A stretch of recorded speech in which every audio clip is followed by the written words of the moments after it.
Chapter 139. The manor was located next to the sea, and one could see the sea view when they opened the windows. However, for those who came to Sector H, they preferred to be close to the sea and not watch from afar. The people who had arrived before Sillin, and the others were the Fenier's family's partners in Sector H, the Binger family. Although the Binger family's influence in the entire GL could not be compared to the Fenier's family, their influence in Sector H could not be underestimated. The Binger family originated from Sector H, and long before the Fenier's family had expanded their influence in Sector H, the Binger family was already a big shot in Sector H. The two families had worked together for hundreds of years, and their relationship could be said to be close. It was worth mentioning that Kirk's wife was from the Binger family. The two children were the children of Kirk's wife's brother. In other words, they were Kirk's nephew and niece. Moreover, the two children were about the same age as Tobo, and they often played together, so their relationship was much better. The boy was called Binger Rost, and he was a year younger than Tobo. The girl was called Binger Emma, and she was the same age as Rost. They were twin siblings, and the whose little princess Kirk mentioned earlier was none other than Binger Emma. Right now, the three children were playing at the beach and building a sand castle. Emma had even picked up a lot of beautiful little seashells to decorate it. Due to the manor, the coastal areas around it had been heavily guarded. Moreover, there were bodyguards following and protecting them on the beach, so there was usually no danger. The bodyguards on the beach opened up a sunshade pavilion for them, but the three little fellows did not appreciate the gesture. They put away the sunshade pavilion and threw it far away. If they were tired or thirsty, they could just call out, and their bodyguards would immediately bring them towels and juice. Not far away from the three little fellows, Tang Kakikyu opened up a sunshade pavilion and placed a deck chair on it. Then, she pulled out the sunshade pavilion's tray and placed a glass of iced fruit juice on it. She played games and drank juice at the same time, enjoying the peace and quiet. Emma and Ross glanced at Tang Kakikyu a couple of times and asked Tobo who that was. Tobo was too lazy to say much, and simply said that it was his bodyguard, and that there was no need to pay attention to him. After hearing Tobo's evaluation, Emma and Ross felt disdain and disgust towards Tang Kakikyu. With their status, there were many people trying to please them every day. Their mother once said that those who tried to curry favor with them only cared about their family's wealth. They didn't really treat them well, so they naturally classified Tang Kakikyu as one of them. After all, with Tang Kakikyu's age, she didn't look like a regular bodyguard. She was more like a freeloader. As for Tang Kakikyu, as long as her eyes were not filled with killing intent, she could just ignore them. Not far away, Sillin set up a sunshade pavilion and lay on a chair to read an e-book. Huimao had gone to the sea to look for food. There was nothing good in the coastal waters, so it had gone to the depths of the sea. Sillin was not worried about it. He believed in the ability of that foodie. Vice Captain Sillin. A voice rang out from the side. Sillin turned his head to look. It was the person in charge of Tobo's security. His name was Steele, and he should be under Costella's command. Although Steele was the main person in charge of Tobo's security, he wasn't a serious person. He wasn't like the other bodyguards who always had a stiff face. Hearing Steele's words, Sillin said, "What's the matter, Mr. Steele?" Steele spread out a chair and sat next to Sillin. "Why don't you take on this security job? With your status as the vice captain of Vanguard Division 6, the pay is very high." "I'm not interested. I might as well watch over my own children and play with them." Steele glanced at Tang Qiuqiu, who was playing a game, and smiled. Tang Qiuqiu is indeed the most special child of her age that I've ever seen. Steele had witnessed Tang Qiuqiu's marksmanship before, and Costella had also said that not everyone could possess that kind of gun sense. Even some experienced assassins might not necessarily be able to achieve that level of accuracy. Moreover, Costella had also told him that even though Tang Qiuqiu was only 10 years old, the number of people who had fallen at the muzzle of her gun was definitely not small. She was also a child around the age of 10. Looking at Tang Qiuqiu, and then looking at the three brats who were piling up sand, the difference was really fucking huge. Sillin did not comment on Steele's words. He glanced at Emma and Rost, who were decorating the sand castle, and said, "I'm afraid your security job this time will be very difficult." Oh. A sharp glint flashed across Steele's eyes. Vice Captain Sillin, what did you guess? Guess? Do you guys always guess when you're doing security? Sillin put away his e-book and rested his head on his arm. He squinted at the sea in the distance. It was indeed blue. What do you mean? Steele's gaze bore into Sillin, as if he wanted to confirm if this young vice captain had really noticed something. You want to know? Name a price. Steele's face twitched. Name a price? As expected of a hunter, seizing every opportunity to make a fortune. Seeing that Steele was silent, Sillin did not say anything either. He closed his eyes and enjoyed the sea breeze, looking so comfortable that he was about to fall asleep. Finally, Steele could not hold it in any longer. Did you notice something unusual? Your security job is pretty good, and you've chosen the right targets to monitor. However, I believe that you still haven't noticed something important, replied Sillin lazily with his eyes still closed. When Costella had lowered his eyelids back then, it was obvious that the other party would most likely use Emma and Ross to carry out the operation. However, Sillin was certain that Costella would never have thought of the other party's method. Steele and Sillin pondered. They had been keeping a close eye on the Binger family members who had come over this time. According to Costella's orders, Emma and Ross were the main focus. After all, Toba was staying with them. Therefore, Steele had also been secretly monitoring the Binger family's bodyguards who were following Emma and Ross. If any of them made any strange movements, he would kill Wuxia. However, there had been no movements from the security team until now. Although Steele did not doubt Costella's judgment, they had indeed not received any strange movements from either party. Now that he heard Sillin say this, Steele's heart could no longer remain calm. After thinking for 2 seconds, he said, the price is directly proportional to the importance of the content that Vice Captain Sillin has mentioned. Sillin opened his eyes and raised a finger. 10 million galactic credits. Steele. Could he beat up this guy in front of him? It doesn't matter. Take your time to think about it, but I won't wait until the deadline. Seeing that Sillin was about to fall asleep again, Steele gritted his teeth and said, fine. As soon as Steele said fine, Sillin took out a receipt from his pocket. It was obvious that he had prepared it beforehand. Sign it. Looking at the sparkling numbers, Steele roared in his heart. Hunters and whatnot really deserved a beating. After putting the receipt away, Sillin did not waste any time.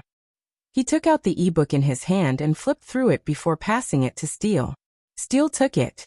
He was a little confused at first, but after all, he had been by Costella's side for so many years. His mind had expanded quite a bit. The more he looked at Steele, the worse his expression became. I'll borrow the e-book for a while. He turned around and left after saying that. Sillin waved his hand. Take it. The rent will be extra. 10,000 per hour. Steele staggered and squeezed out a word through his clenched teeth. Fine. However, due to the urgency of the situation, Steele had to rush to report to Costella. Therefore, he did not hesitate in accepting Sillin's request. After Steele left, Huimao ran over from the other side of the sea. He shook off the water on his body and smacked his lips, looking very satisfied with his meal. Sillin, there's a situation in the sea. Chapter 140. It was rare for this glutton's first words to not be about food. Something's up? Tell me. There were no other bodyguards around Sillin's sunshade pavilion, nor were there any monitoring devices. Perhaps they knew that those little tricks were useless against Sillin, so they did not install any monitoring devices around Sillin. At the same time, Sillin knew that this was Costella's way of expressing goodwill. Huimao stuffed his head into the cup on the tray beside him and drank some water. After pulling his head out, he shook his head and licked his paws to wipe his face. Then he slowly jumped onto Sillin's shoulder and laid down. There's an area where the dissolved oxygen in the seawater isn't normal, and it's been decreasing at an increasing rate while I've been foraging for food. There's something in the sea that's absorbing the dissolved oxygen. The decreased dissolved oxygen was not in the lake, but in the sea. It wasn't in the coastal area, but in the distant sea, and it was a large-scale change. There was no way the Fenier's family would not be aware of such a change, but there was still no movement. This meant that someone had tampered with it. The monitoring devices program or data set up in the sea had been tampered with, and the Feniers family had not noticed this change. Only someone from the Feniers family would be able to do this. Huimao continued, I've looked at those devices. The temperature, pressure, ion concentration, and so on are all normal. The only abnormality is the dissolved oxygen. If they changed too many items, the chances of being discovered would be higher. As long as they can fool the key items, they'll have achieved their goal. Huimao clenched his paws and continued speaking mysteriously to Silin. I went to the depths of the sea and found a few big guys. They're still sleeping, but it looks like they're about to wake up. Big guys. Silin sighed softly. Anything that could be called a big guy by Huimao would never disappoint. Somewhere in the manor, inside Kirk's private study, Costella and Kirk were sitting in front of a desk and having a conversation. Next to them was a light screen that displayed the location of the Binger family's visitors. Every single location was monitored in detail, but up until now, the reports from their subordinates had left the duo dissatisfied. It's too quiet. Kirk frowned. Yet it doesn't seem like their style. They aren't people who can endure. They shouldn't have waited until now. Costella placed both of his hands on his knees, his fingers moving rhythmically. In other words, they made a move, but we didn't notice it. Kirk did not object to Costella's opinion. That's why I feel uneasy. Why don't we call Tobo back to the manor? If something really happens and we can't react in time, Tobo will be in danger. Originally, he thought that letting Tobo go out to play would cause some commotion, but he didn't expect that there would be no results until now. All right then. As he spoke, Costella's communicator rang. This communicator would only be used by internal personnel in emergency situations. Costella and Kirk's heart skipped a beat. They exchanged glances. Could there be movement? Connecting the call, the image of Steele appeared. Steele looked very anxious. What is it? Asked Costella. There's an important discovery. Let's talk in the study. After Steele entered the study, he handed the e-book to Costella. This is what Silin showed me. He said that the other party has already made a move. What was shown in Silin's e-book was a type of amphibious parasite. This type of parasite was a type of external fertilization. The female and male parasite would expel mature sex cells from their bodies. When the sperm and egg cells combined outside their bodies, a new life form would form and search for a nearby host. This kind of combination could happen in the air, on the ground, or even in the water. In other words, if Emma and Rost each carried a type of this parasite's sex cells, and these two people had injected some kind of medicine to prevent the parasite from forming a new life form in their bodies, then the one who would suffer the most would be Tobo. Being in close proximity for a long period of time was no doubt a great opportunity. Of course, the parasite on Emma and Rost's bodies would definitely not be the one that Silin showed them. The living environment of this parasite in the e-book was different from the climate and air humidity here. The reason why Silin showed this to Steele was to remind them where they should think about it. Otherwise, it would be too late by the time they realized it. Regarding parasite research, there was a period of peak 50 years ago, but it gradually cooled off after that. Nowadays, the most popular research was still on biochemical exotic beasts, viruses, and related medicines. Therefore, people nowadays wouldn't think about it from this angle. After all, it would be impossible to make good use of a parasite without a certain level of skill. However, Costella and Kirk did not expect the other party to possess such technology. They had miscalculated. While Costella and Kirk were reading the information in the e-book, Steele took out the bill written by Silin and told them about Silin's request. If it's just money, we'll give it to him if he wants it. Costella retracted his gaze from the e-book and said in a low voice. Yes. Steele paused for a moment and said in shame, we lost track of the gray cat following Silin after it left the coastal waters. Costella was not too surprised by this. After all, there was no way a pet that stayed by the side of a lieutenant commander would be ordinary. He waved his hands and said, it's not your fault. You go out first and wait outside. All right. Steele bowed and left the study. After Steele left, Costella inhaled deeply and let out a long sigh. Kirk, do you know how the big thorn in Sector V, Poison Fong, was eliminated? Kirk shook his head. I don't know. His main attention was still on Sector H, so he did not know much about the 13 backwater sectors. Therefore, he received the information relatively late. One of Poison Fang's strongholds, 100,000 people, was completely eliminated. The reason was parasites. Kirk could not help but inhale when he heard this. He suddenly felt a little cold. Poison Fang's people were infamous, but they were actually completely eliminated by parasites. The ones who eliminated Poison Fang were Vanguard's people. Since this matter was handled by Vanguard's A squadron, not many people know the truth. It was common knowledge that information handled by the A squadrons of the 4 great hunter regiments would be seriously distorted, and the truth would be blurred. This was also the capability of the 4 great hunter regiments. The one who eliminated Poison Fang was Vanguard Division 6, the squad Sillin was in. Kirk understood now. He had thought that Costella's attitude towards Sillin was a little strange. So this was the reason. I know what to do now, Kirk said. Costella nodded. I have a feeling that the parasites are about to reach the peak of their era after 50 years. Just as Kirk was about to give his subordinates an order, Costella's communicator rang.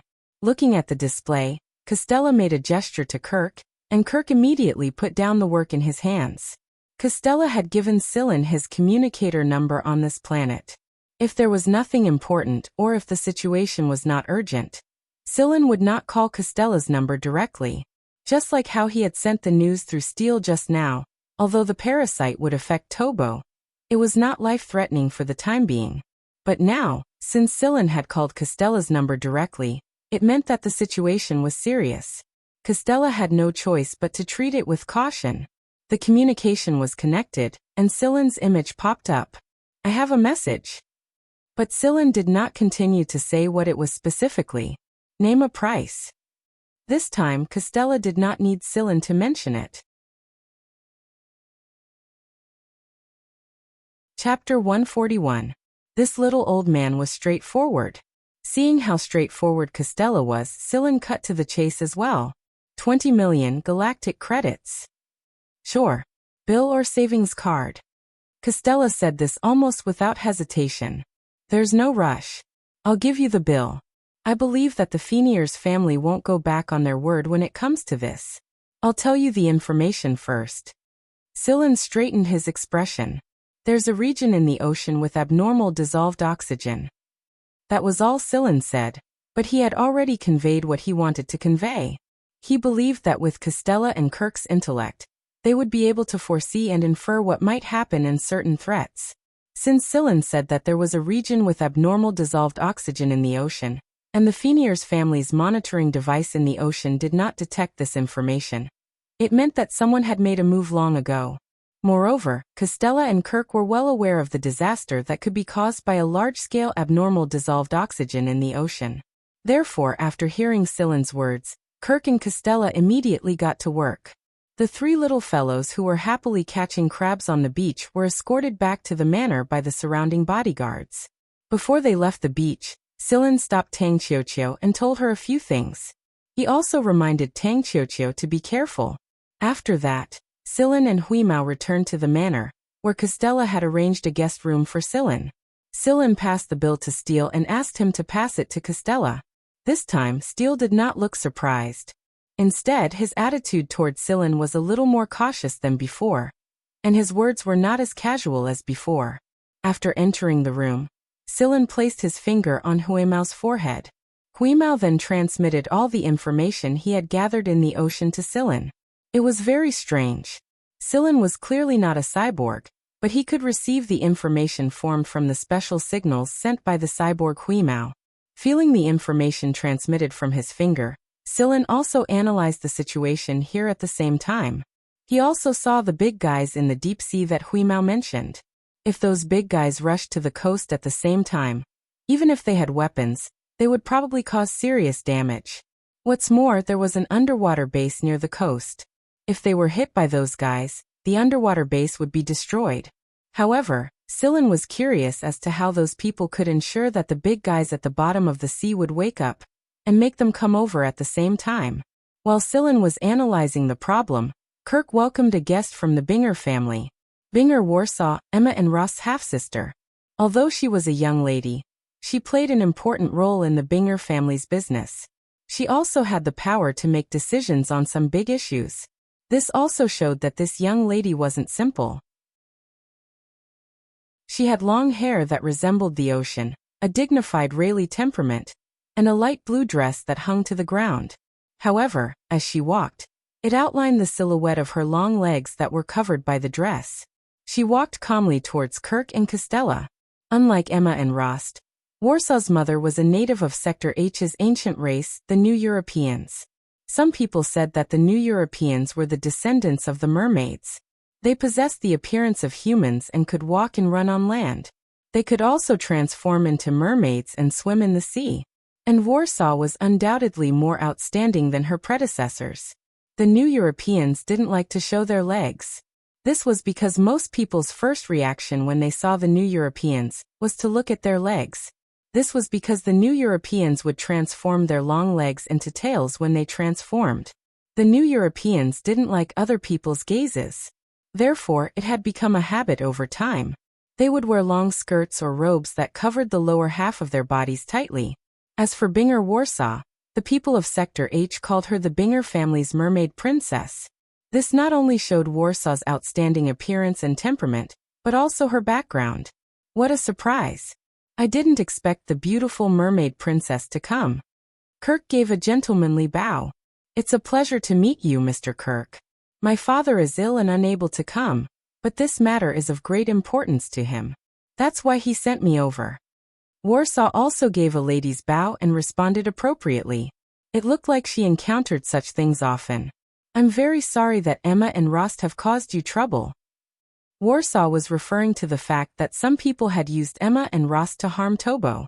Although the Binger family and the Feniers family would negotiate some matters here, no one from the Binger family had told Emma and Rost that Tobo was coming. In other words, some people had purposely leaked this information to Emma and Rost. With Emma and Rost's temperament, they would definitely cry and beg to come over if they heard that Tobo was coming to planet Zafia. Don't mind them. Even if they didn't use this method, they would have used other methods. Without the Feniers family's permission, Emma and Rost would not have come over either.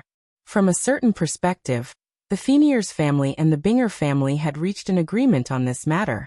After the small talk, Kirk told Warsaw about the matters here. Other than the parasite reproductive cells that Emma and Rost carried, he also told Warsaw about the matters in the sea.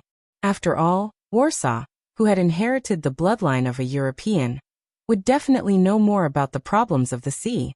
After Warsaw finished listening to Kirk's narration, the meaning in her ocean blue eyes was unclear.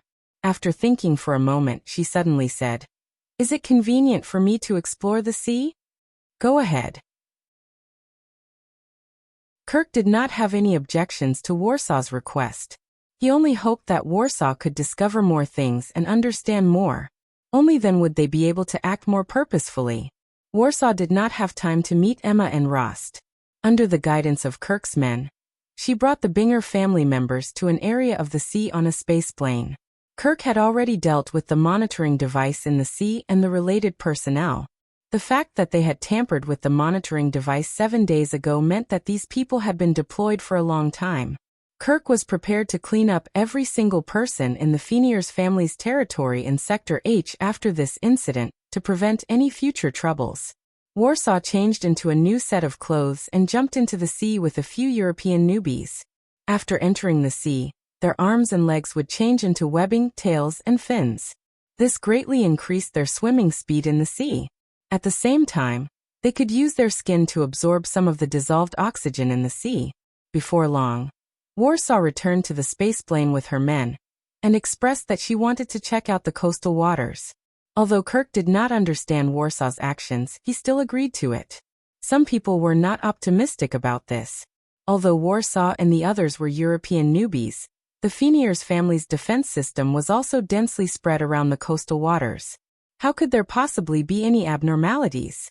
When the spaceplane arrived at the coastal waters, Warsaw jumped into the sea with her men just like before. Not long after, Warsaw returned with a pale face and told Kirk that they were in big trouble.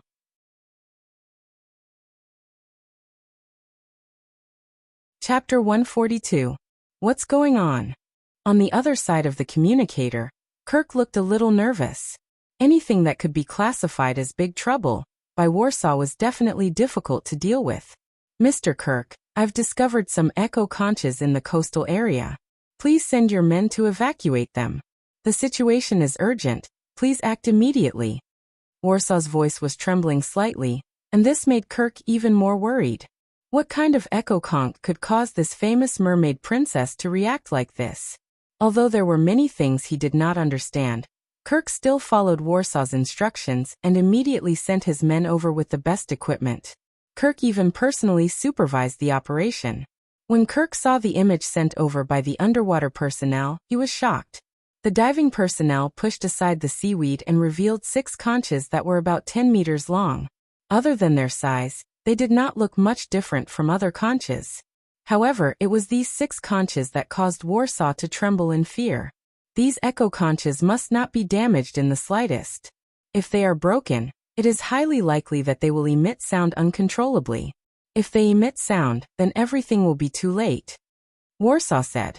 Kirk sent out one order after another into the communicator. At the same time, the Fenier's family had already put the coastal area under martial law.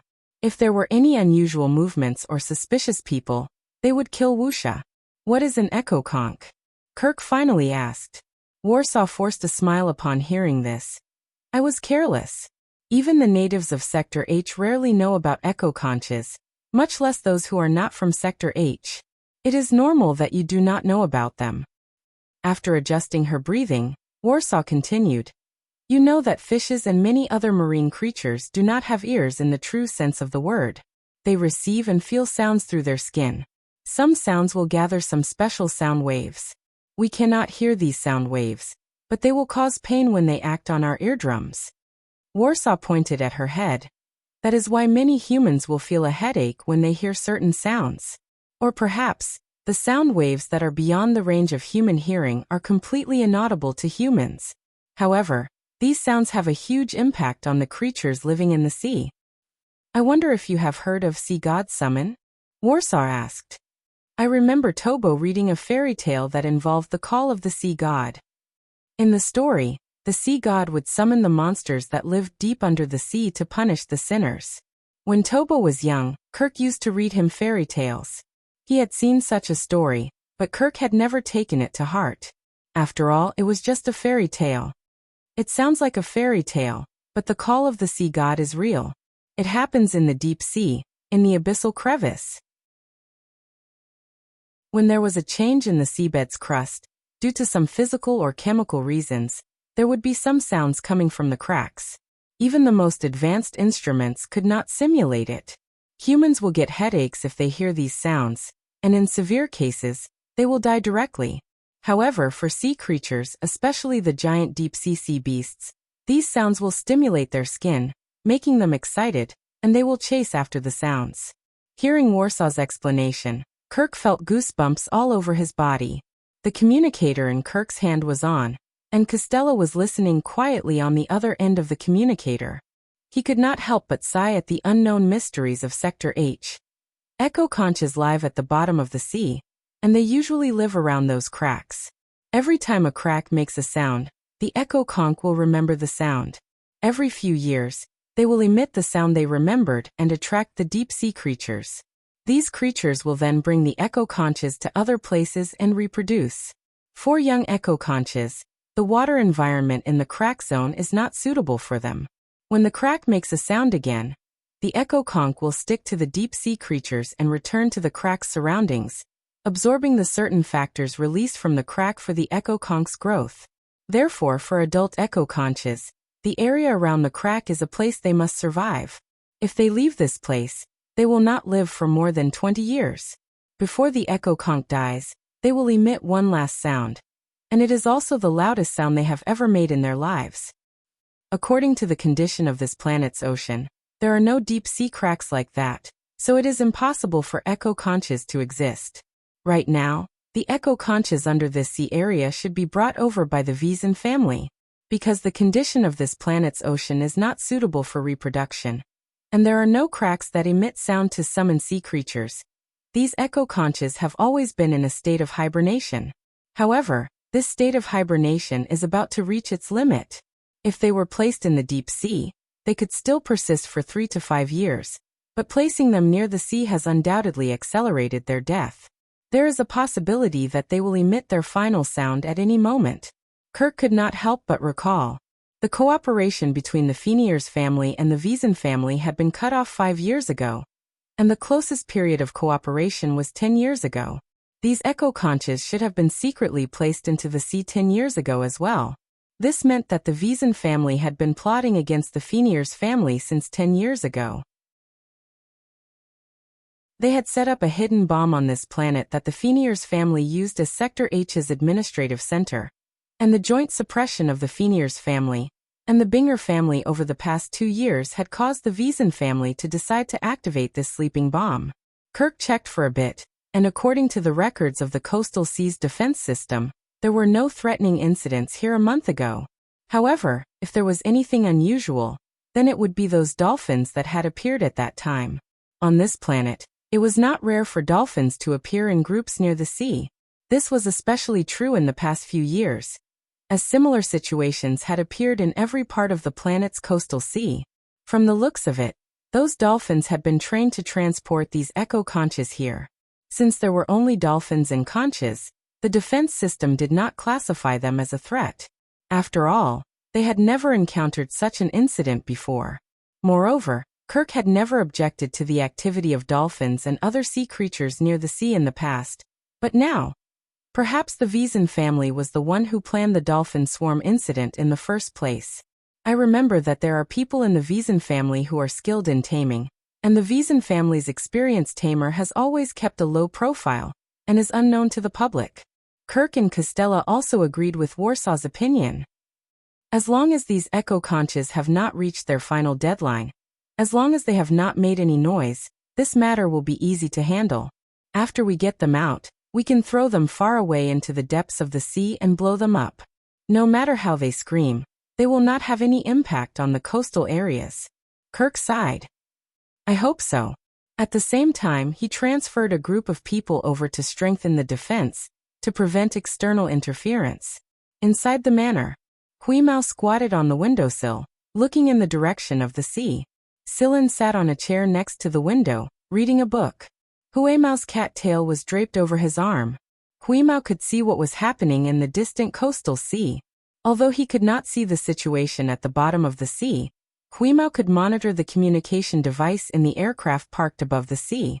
Through monitoring these conversations, he could roughly understand what was happening. Huimao listened to every word of the conversation through the communication device. Then, Huimao transmitted this information to Sillin through his tail on Sillin's arm. From an outsider's perspective, there was nothing unusual about this man and cat. There are fish coming. And there are quite a lot of them, Huimao suddenly said.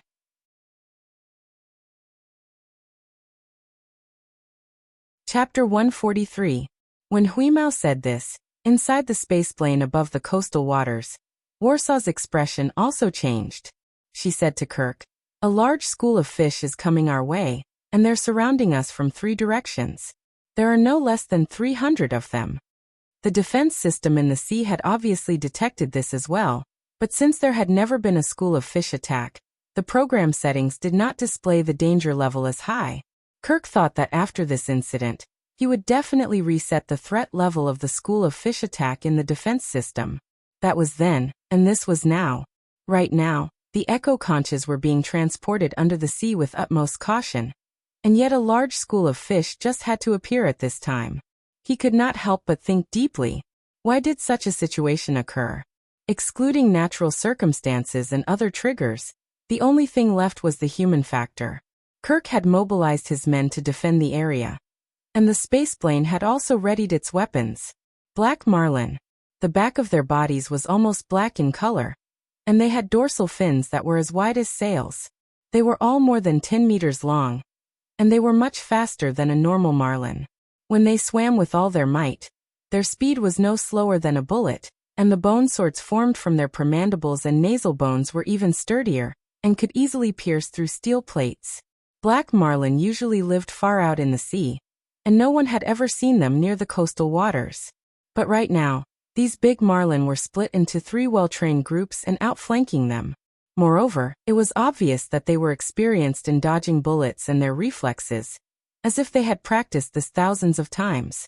In other words, these black marlin had been trained before. There's another school of fish coming from behind them, and these black marlin are just the vanguard.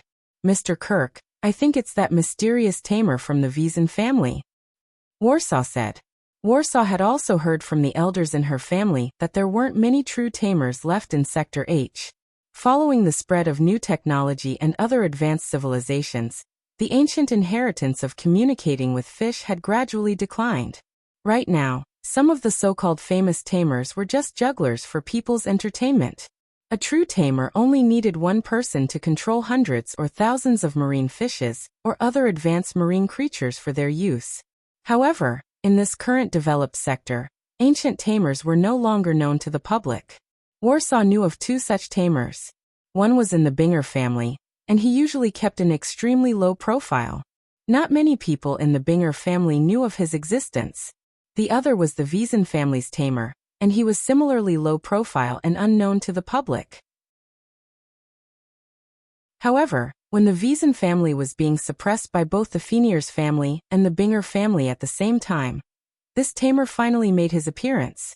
Other than this, Warsaw's elders had said that there were actually a lot of ancient tamers in Sector H, but no one knew where they were. They could live in seclusion, or they could enter the world and become ordinary people. Maybe they had brushed past you before, maybe they were the human service staff of a certain restaurant, or maybe they were a certain high official in the administration of Sector H. No one knew. Although Warsaw, as a European newbie, could communicate with some advanced fish, her abilities were far inferior to a tamer's. This was the first time Warsaw had seen a tamer in action since she was born. It was the result of perfect training. These 300 or so black marlin dodged the attacks on the surface and underwater, causing trouble for the people on this side. As they were transporting the Echo Conch, some of their weapons were restricted, and their movements were restricted. In addition to the speed and dodging abilities of these black marlins, the blocking effect was not very good under the surface of the sea. Kirk felt very passive. Moreover, there were waves of attacks coming from behind these 300 or so fish. Where are the people in the underwater base? Why is there still no response? Kirk roared angrily at the people beside him. He had contacted the underwater base earlier and asked them to cooperate with the attack, but he didn't expect that there would be no response at all even after a few minutes had passed. Boss, the underwater base is under attack. We can't send reinforcements in time. The subordinate beside Kirk pulled up a communication image and passed it to Kirk. There were no less than 3 underwater bases around here, but not a single one had come. They were all being attacked by shoals of fish right now. These were all fish that should have been far out in the sea, and many of them were highly aggressive. It was indeed difficult for them to free up their hands in a short period of time. Kirk did not want to mobilize the people in the manor anymore. He was afraid that the Wiesen family would create a diversion. Just as they were busy, an explosion occurred in one part of the manor. Although it was not close to Tobo and the others' living quarters, the 3 little fellows were still shocked by the explosion. After the 3 of them were brought back to the manor, they received Costella's so-called antivirus. Although they did not know what was going on with the medicine and light that was sprayed on their bodies, this was a mandatory request from Costella and Kirk.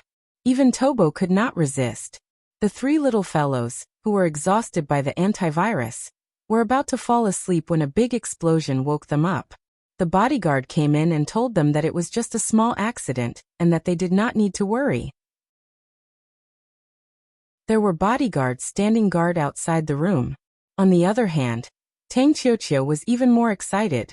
She stopped playing her game and raised all her vigilance to pay attention to her surroundings. Sillin had told her that those people's target was Tobo. They would definitely find a way to bypass the bodyguards and attack Tobo. Therefore, once the chaos began, Tang Qiuqiu had to pay attention to her surroundings. Even in this room that was protected by multiple layers of bodyguards and defense systems, Tang Qiuqiu would not let her guard down. Sillin had said that her target might not necessarily be a human. Costella was commanding the guards in the manor. Since the explosion had only occurred outside the manor, it meant that the people who had infiltrated the manor would not be able to get close to the core area of the manor at all. If they could not get close to Tobo, then they could only create chaos at the periphery to attract attention and seek an opportunity to infiltrate the core area of the manor. Therefore, Costella did not let down the guards at the core area of the manor. He reminded them to keep their eyes open and pay close attention to everything inside the manor through the defense and surveillance systems. The chaos has begun. In the guest room, Hui Mao, who was squatting on the windowsill, appeared to be very excited. He squinted his eyes and took a deep breath. Wow, the smell of fish. Silin, when are we going to make our move? Hui Mao was eager to give it a try. Let's wait a little longer. The key person hasn't come out yet, Silin said as he looked out the window. All right, I think something special is coming. The cat's ears were perked up. If one were to look closely, one would notice that the fur inside the cat's ears were even trembling slightly. It was receiving all sorts of subtle sound waves that ordinary people could not hear. Over at the coastal waters, while fending off wave after wave of attacks from shoals of fish, Kirk finally heard what he wanted to hear. Boss, all the echo conches have been moved into the space plane. An underling reported. Good. Follow the previous plan. Throw them into space and detonate them. Roger that. Kirk watched the spaceplane take off. It was only when the spaceplane left the atmosphere that his heart, which had almost jumped out of his throat, finally calmed down. Mr. Kirk. Warsaw's voice sounded urgent. What's wrong? Kirk's heart, which had just calmed down, was in his throat again. I'm afraid those big guys at the bottom of the deep sea are coming.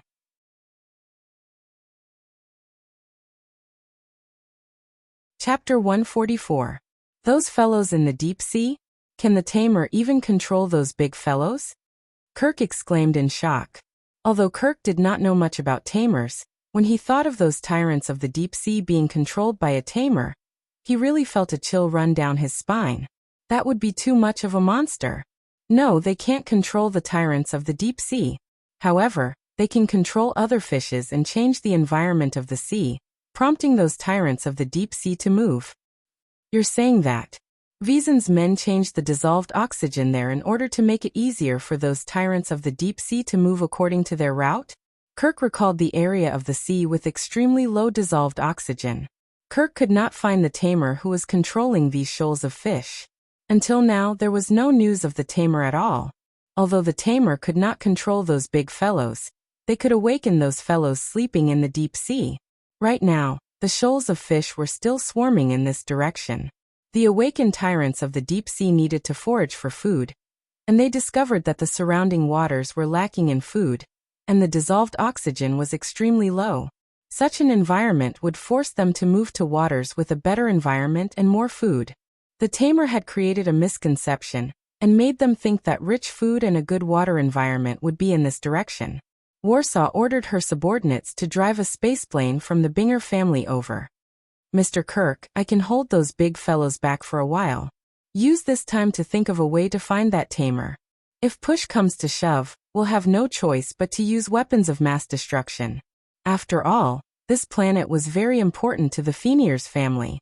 However, if those high-energy weapons were to be used frequently, it would have an extremely serious impact on the environment and the marine ecosystem here.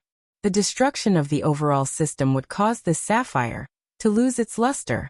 After all, the ocean was not a fish pond. This was something Kirk did not wish to see. Therefore, he could only follow Warsaw's plan for now. Kirk and Costella had never imagined that a tamer would be so capable.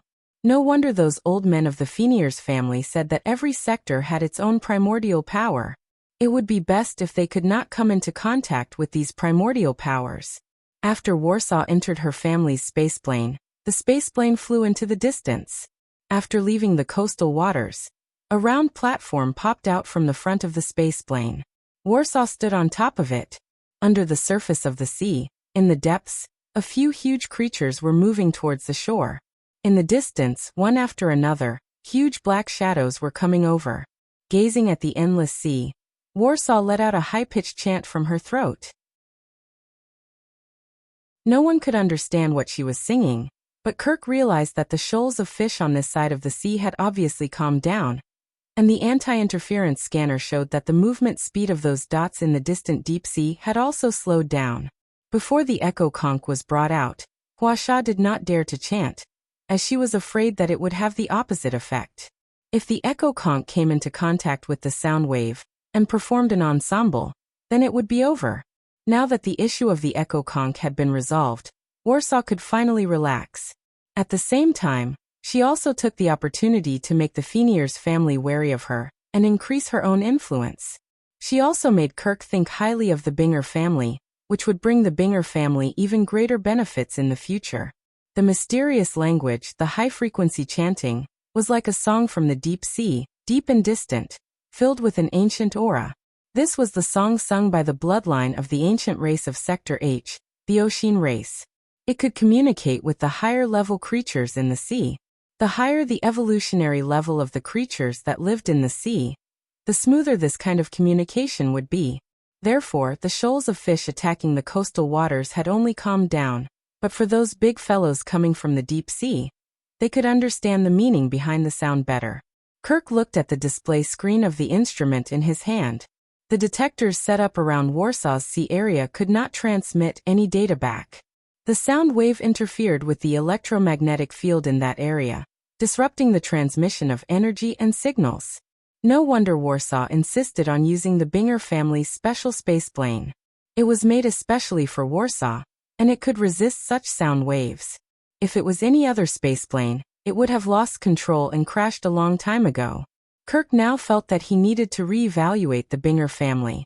Although there weren't many newcomers in the Binger family right now, and there was only one mermaid princess, it was still a family that originated from this sector after all. It was hard for Kirk to assess just how much hidden strength they still had. Take Wuxia for example. In terms of individual strength, she was only equivalent to a normal rank A genotype character. But if the abilities brought about by her bloodline were included, Kirk was willing to bet that if his trained bodyguards were to encounter such sound waves, they would definitely grab their heads and roll to the ground. No wonder Wuxia's status in the Binger family was so high. Other than her ability to handle affairs, her personal strength was also a significant factor. The other coastal areas of the continental plate and the underwater bases were attacked by shoals of fish. Therefore, Kirk had to think twice even if he wanted to transfer manpower over. This was the place with the highest number of guards. If he were to transfer manpower from the other places, something might go wrong. The people at the spaceport outside the planet could not be moved either. It was the planet's most important line of defense, so Kirk had not mobilized any more manpower. Is there still no news? Kirk asked his subordinate next to him with an ugly expression. Kirk felt that the tamer should be hiding in the vicinity, so he sent his subordinates to search for the tamer. But until now they hadn't found a damn thing. This made him very dissatisfied, and at the same time, he felt a sense of wariness towards the ancient power of the sector that his elders spoke of. Wuxia's abilities were displayed on the surface, but the tamer was hidden in the shadows. The latter was more difficult to deal with. I'm sorry, boss, there's still no news. The subordinate next to Kirk bowed his head and said, "Increase the intensity." They were in a hurry right now. Wuxia had said that she didn't know how long they could drag things out. Maybe they could drag things out for a few days, or maybe they would collapse in the next moment. She couldn't say for sure either. Yes. Sillin looked out the window at the other side of the sea. Although they were so far away, he could still hear the mermaid princess chanting. However, now was not the time to be amazed by this mermaid princess abilities. There were definitely not many people who could infiltrate the Fenier's family's territory, and Costella had already cleaned up a group of people based on some clues. In that case, the number of people left behind would be even fewer. What Sillin was waiting for was the most special person, or people among the people left behind. A trainer who could control fish from the distant sea. Inside the manor, in the room where Tobo and the others were. After that explosion, the three little fellows had lost all desire to sleep. The bodyguards forbade them from going out, so they hung around the room out of boredom. They really had nothing to do, so Tobo and Ross started playing chess while Emma watched from the side. Just as the two little boys were grinding their teeth and Emma was cheering them on, Three crisp popping sounds attracted the trio's attention. Three perforated crabs lay on the ground not far away from them. They were the three crabs that they had caught from the beach purely for fun.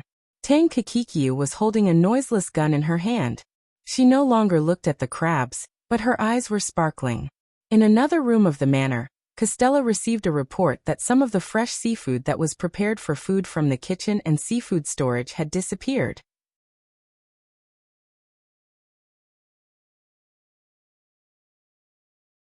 However, after Phineas and the two bodyguards from the Binger family glanced at each other, they ignored Emma and Rost's complaints and gestured to their subordinates to check the situation in the room. Just now, Costella had informed them to pay close attention to all marine creatures, be it prawns, crabs, fish, or sea snakes. It was very likely that they had already been controlled. Looking at the three crabs that Tang Qiuqiu had shot through, the two bodyguards could not help but sigh. It was fortunate that this little girl had noticed it, or there really was no telling what would have happened. At the same time, the Binger family's bodyguard was still guessing who on earth Tang Qiuqiu was, or was this just a blind cat running into a dead mouse? The bodyguards discovered a few more prawns and wriggling marine mollusks in a couple of hidden air vents. By now, even Emma and Rost had realized that something was wrong. After all, they still had a bit of a sense of crisis, and they were able to connect the dots a little. Therefore, they did not make a fuss right now, and quietly watched the bodyguards inspect everything inside the room. While the bodyguards were inspecting the room and observing Tang Qiuqiu at the same time, Tang Qiuqiu completely ignored them. When she felt that there was no threat, she sat down on a chair and started playing her game. She did not even look Tobo in the eye, angering him so much that he nearly flipped out again. Huimao could see what the surveillance cameras could see as well. Therefore, both Huimao and Silin were aware of all this. Qiuqiu is indeed an excellent hunter. At least, she's better than that bunch of bodyguards, said Huimao. She should be fine on her side, right? Probably. The bodyguards from the Phineas and Binger families aren't just for show. As long as they pay attention to the right direction, those marine creatures won't be able to get close to them. Silin looked at the sea outside the window. To be able to control these marine creatures with low intelligence inside the manor, I believe that the mastermind is about to come out soon. Although Warsaw had stalled those deep-sea giants, the shoals' attacks in the coastal areas were growing fiercer and fiercer. A layer of fish corpses floated on the surface of the sea, and fish bones were also deposited at the bottom of the sea.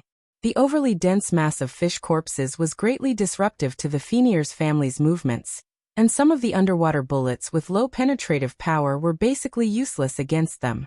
However, they dared not use the more powerful torpedoes. It would be bad if they affected Warsaw, and if that happened, then they wouldn't just be facing these shoals, but the deep-sea overlords as well. Kirk was very anxious right now, and he couldn't help but feel uneasy. He clearly knew that the tamer was around, yet he could not find that cunning bastard. It was not a good idea to continue like this.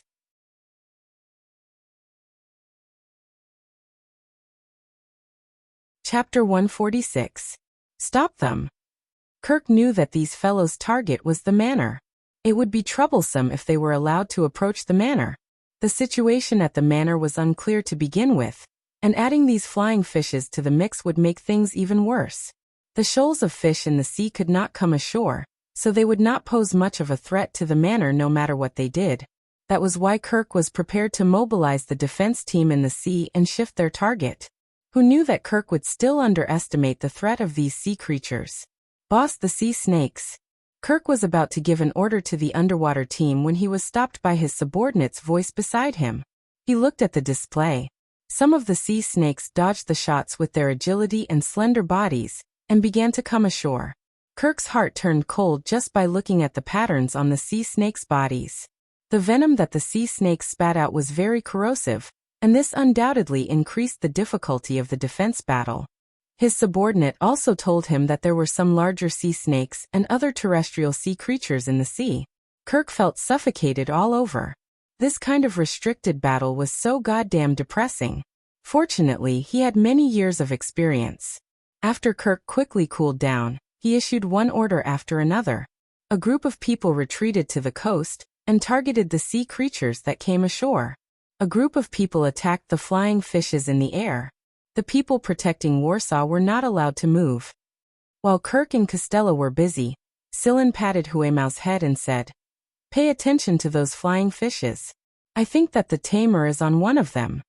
The people outside the manor did not have the time to catch their breath.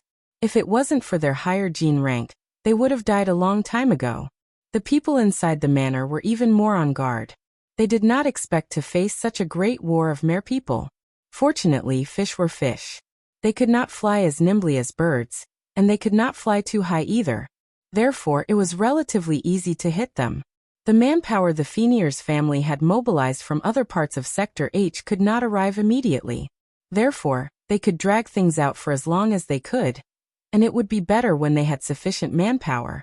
The protective shield around the manor had been raised when the flying fishes appeared.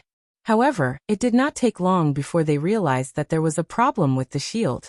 The repair crews found some shrimp and crab corpses at the problematic spots. They had obviously died from touching high-energy circuits. It turned out that the main target of the missing seafood that was supposed to be a dish on the dining table was not Tobo, but the shield. Costella, who was watching everything from inside the manor, now truly felt the powerful influence of a trainer. With just his own strength, he could make all the marine creatures on the entire planet go crazy. The entire planet? Suddenly, Costella shuddered. No. It was impossible that there was only one trainer. If a single tamer could command so many shoals of fish in so many places at the same time, then it would be way too heaven-defying. If the ancient tamer could achieve such an effect on his own, then there was no way he would have fallen from Sector H. The information Costella received stated that the coastal areas were being attacked by shoals of fish. The shoals of fish control covered almost all of the important coastal areas of the entire planet. Otherwise, they would have been able to mobilize manpower. Although Warsaw said that the Wiesen family only had one ancient tamer, but what if they actually had more than one ancient tamer? There should be more than one ancient tamer controlling shoals of fish in so many areas. But why did they only target this place? Although the Feniers family's young master Tobo, the Feniers family's Sector H CEO Kirk, and the Binger family's people were all at the manor was just a private residence. The other places on land were the real management hub zones that were in charge of Sector H's business. If those zones were destroyed, then the management of Sector H would run into trouble. If they wanted to attack the Feniers family's businesses in Sector H, then attacking those places would definitely bring them a lot of benefits. However, if there really was more than one ancient tamer, then why did they show mercy at the other places and only delay the reinforcements? What a contradiction. Costella knew that now was not the time to think about this, but once he had started, he could not help but think even more. Costella felt the temperature of the blood in his body grow much colder. Which other family was involved in this? If there really was a fourth family that had interfered, then the situation would not be so optimistic. However, from the looks of it, this fourth family's attitude was a little too ambiguous. Not only did they help the Wiesen family attack the Feniers family's situation here, but they did not go too far, and their stance was not absolute. According to Costella's understanding of the families that had grudges with the Feniers family, this shouldn't be the case. After Sillin's reminder, Huimao had been paying attention to the flying fish in the air. Slowly, he fixed his eyes on one. "Sillin, it's that one." When Huimao spoke, Sillin had obviously noticed it as well. He looked at the flying fish that was pretending to be hit and falling from the sky, and patted Huimao. "Come, let's go see the legendary tamer." Sillin and Huimao immediately jumped out of the window. The surveillance personnel reported Sillin's situation to Costella, and Costella sent a few people to follow them. He knew that with Sillin's abilities as the vice commander of AB Squadron, he must have discovered something, and something crucial at that. The flying fish that had pretended to be shot down landed near the manor's garden with its belly facing up. It was mixed in with the other flying fish that had been shot down, and it did not look very eye-catching. However, not long after it landed, a sticky substance gushed out from the part of its back that was in contact with the ground. The color was very similar to the color of the flying fish's back, and since it was stuck to the flying fish's back, The flying fish could not easily notice the abnormality of this flying fish when it was flying in the air. Under the cover of the many flying fish's corpses, the sticky substance slowly moved towards the manor. Scylla did not act immediately. Instead, he pulled back the people Castella had sent to follow behind him. They were not too surprised that Scylla had discovered that they were tailing them, and they were not embarrassed either. However, Scylla's words had indeed shocked them. Scylla pointed in a direction and said, "The tamer is over there, but you guys need to notify Castella first. Many of the flying fish that have fallen to the ground are still able to move. Send someone to finish them off." Many of the flying fish that had fallen to the ground were indeed heavily injured, and they looked like they were covered in blood. However, they were still alive, and if one were to examine them with a life detector, they would discover that a third of the flying fish that had fallen to the ground were still alive. If the tamer used them again before they were completely dead, then the manor would probably receive quite a bit of damage. Just like a decapitated snake, even if it was just a snake's head, it could still attack due to its nervous inertia. These people naturally knew about these things, and after hearing Scylla's explanation, they immediately reported it to Castella.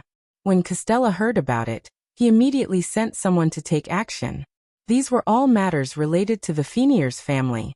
The reason why Scylla was interested in the tamer was not just because of his miraculous ability to control sea creatures, but also because of these flying fish. Scylla had never seen this kind of flying fish in some of the books regarding the special species of fishes in Sector H. Scylla suspected that the tamer or the Wiesen family had secretly bred them through genetic modification. The sticky substance seemed to realize that it had been discovered, so it condensed into a human form and revealed its true appearance. It was only in its human form that it could move more nimbly. A shapeshifter. That tamer was actually an extremely rare shapeshifter. Now that they had finally discovered the tamer's tracks, it was only natural that the Fenier's family would expend a great amount of manpower to deal with him. While the Fenier's family was fighting the tamer, Scylla and Huimao continued to gather information nearby. Scylla discovered that he felt a sense of familiarity from this tamer.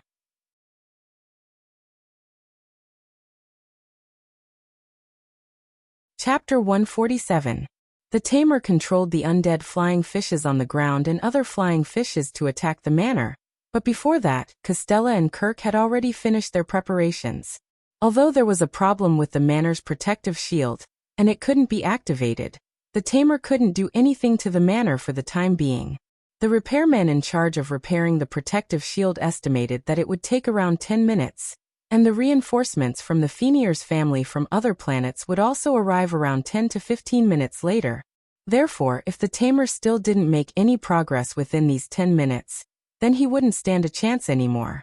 Firing photon bullets and alloy bullets hit the flying fishes densely, be it flying in the sky or struggling on the ground. Unless these flying fishes were completely dead, the Fenier's family would never stop attacking them.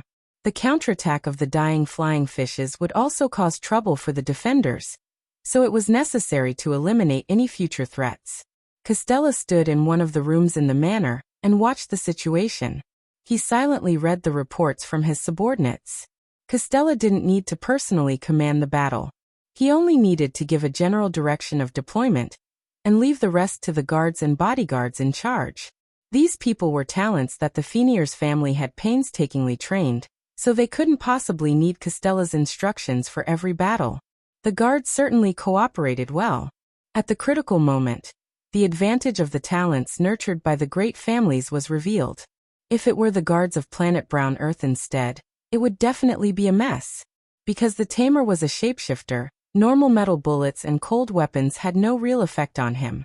The Fenier's family guards had chosen some firing energy weapons. To avoid affecting Warsaw's control, they didn't even use any high-energy density weapons. However, judging from the current situation, 10 minutes was something they could hold on for. This tamer didn't expect the other party to discover him so quickly. The entire plan should have been perfect, but first, the echo conches were discovered ahead of time.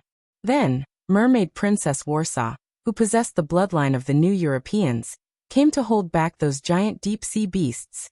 There was no progress on Tobo's side either. Even if the tamer could control tens of thousands of fishes, His helpers on land were indeed limited. The sea snakes, prawns, and crabs that had come ashore were blocked by a group of Fenrir's family members, so they couldn't help the tamer. Knowing that he wouldn't have the slightest chance if this dragged on, the tamer began to grow impatient. "Strange wave spectrum," said Huimao, who was squatting nearby and collecting information. Sillin had also vaguely sensed the spectrum, but right now Sillin was paying more attention to the strange sense of familiarity he felt. Celine was sure that he did not know this trainer, but this trainer did give him an inexplicable sense of familiarity. It was just that Celine could not put a finger on this sense of familiarity. This sense of familiarity was real, and not an illusion. Sillin was willing to bet that he had met someone who gave him a similar feeling before. The strange thing was that Sillin's memory was clearly very good, but he couldn't capture this feeling at all. It was like a hazy dot of light flashing and disappearing again and again. He always felt that he could catch it with a raise of his hand, but when he opened his palm, he discovered that there was nothing there. What gave Sillin a sense of familiarity was not the strange spectrum, nor was it the tamer's shape-shifting human race. It was the faint aura the tamer produced. Just where had he seen a similar aura before? Since he couldn't grasp that fleeting feeling, Sillin tossed it aside for now and observed the tamer carefully. However, the more he looked, the stranger Sillin felt. Based on the tamer's current situation, Sillin believed that the tamer wasn't holding back. Otherwise, he would have been poked into a sieve a long time ago. But if the ability this tamer was displaying right now was his peak ability, then it would be strange. Based on the wave spectrum information that Huimao transmitted to him, as well as the tamer's aura that Sillin had collected himself, as well as the frequency of changes in the micromagnetic field, through multiple calculations and matrix analysis, the limit of the tamer's field of effect wasn't as wide as he had imagined. The current situation was that in the area outside of the field Sillin had calculated, the shoals of fish were still being controlled to attack the Fenrir's family's firepower distribution in a planned and organized manner. In other words, there was still a tamer controlling the shoals of fish in the vicinity, at least in the coastal area. If others knew that Sillin could calculate such a complicated equation in such a short amount of time with just his human brain, they would definitely be shocked to the core. Because a human brain like this was already comparable to a machine. "Wheeze, there's another tamer in the vicinity," Sillin said to Huimao, who was beside him. Since Huimao could absorb the wave spectrum, he naturally noticed that something was off. After hearing Sillin's words, he changed his direction to search for the other tamer hidden in the vicinity. There were too many disturbances, and the scan was severely affected. Moreover, when Huimao used the information of this tamer as a reference to search for the other tamer, he discovered that there was no similar target. He adjusted the parameters to set the general human and the other types of people that Huimao had encountered before, and performed a cross-analysis. However, there was still no target within the predicted range. In other words, the hidden tamer might be a race that Huimao had never encountered before. It could not be helped. Huimao used to live on the original hunting planet, and he had seen very few people. He had only seen more after following the two hunters. However, compared to the other hunters in the sixth team, Huimao still had not seen many races. His known data was limited, and it was no wonder that Huimao often encountered obstacles. Of course, Huimao was also looking forward to seeing more races and other creatures in the future. "I can't find it. The information I have collected is too little.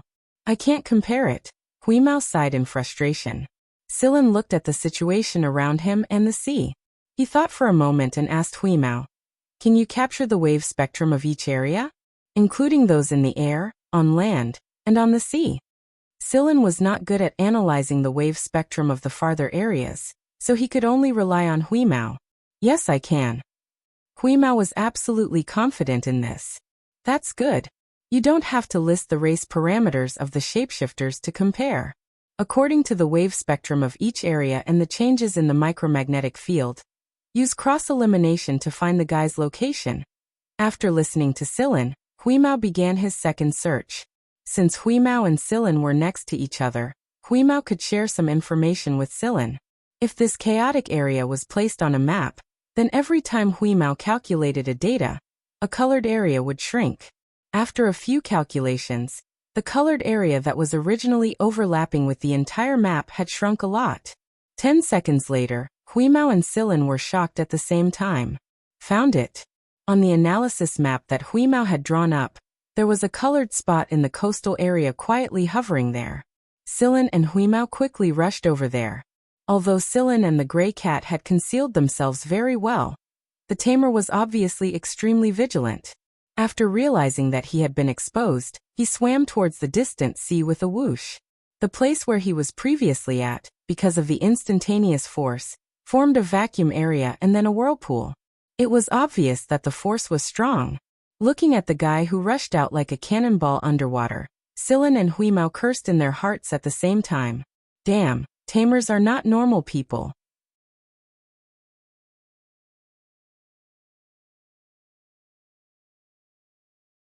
Chapter 148. Silin and Huimao both charged into the sea to chase after the tamer. Although they had only seen a brief glimpse of the tamer's back, both Silin and Huimao knew that it wasn't an average human. What average human would grow a few tentacles? And that tamer's speed was like a fish that lived in the sea to begin with. He wasn't any slower than those black marlin fish from before. Since the tamer had fled far out into the sea after realizing that he had been exposed, he no longer cared about those shoals of fish. Therefore, the shoals of fish that had lost control in the coastal region were instantly thrown into chaos. The shoals of fish began attacking each other without the Fenier's family needing to do anything. Thousands upon thousands of fish of different species and factions began attacking one another. For a time, a shoal war broke out in the coastal region. After the men Castella had sent to keep an eye on Silin and Huimao reported Silin's actions, and combined with the chaos in the shoals of fish in the coastal region, Castella guessed that Silin must have discovered the hidden tamer. He ordered his men to follow behind and pay attention to their whereabouts, but not to act rashly. Kirk ordered some of the men who were stopping the shoals of fish in the coastal region to stop what they were doing and shift their target to the coast to assist in capturing that tamer. After all, the flying fish there were still controlled by that shape-shifting tamer, and the tamer was the key. Silin and Huimao chased closely after the figure in front of them, but due to the other's physical advantage, they couldn't close the distance in a short amount of time. What surprised Silin was that the tamer was fleeing in the direction of the giant deep-sea beasts. Above the surface of the sea, Warsaw was still struggling to hold on. Looking at the dark mass of gigantic figures before him, Silin thought to himself, "What is this tamer trying to do?" Very soon Silin found out why. As the tamer approached, the sea beasts that Warsaw had calmed down began to stir. On the aircraft above the sea, Warsaw's voice suddenly cut off. She took 2 steps back with a pale face, barely managing to steady herself by holding onto the handle next to her. Seeing Warsaw in such a state, the members of the Binger family immediately came forward to support Warsaw, handing her a cup of specially concocted liquid. Warsaw's breathing stabilized after drinking it, but beads of sweat continued to pour from her pale face. Warsaw was almost at her limit after holding on for such a long time. Now that the trainer had suddenly rushed over, she finally could not hold on any longer.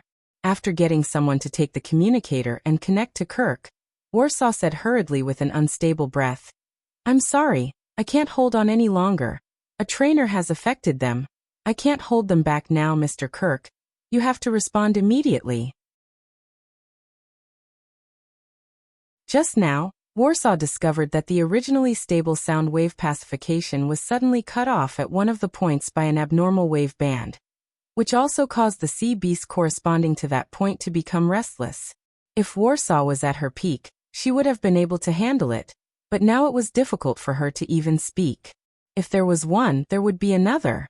The chain effect caused the other sea beasts to break out of their quiet state one by one.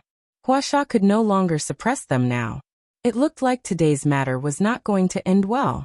The area where the dissolved oxygen had decreased was slowly recovering under the effect of some instruments, and the fish in other areas were also gradually moving towards that direction.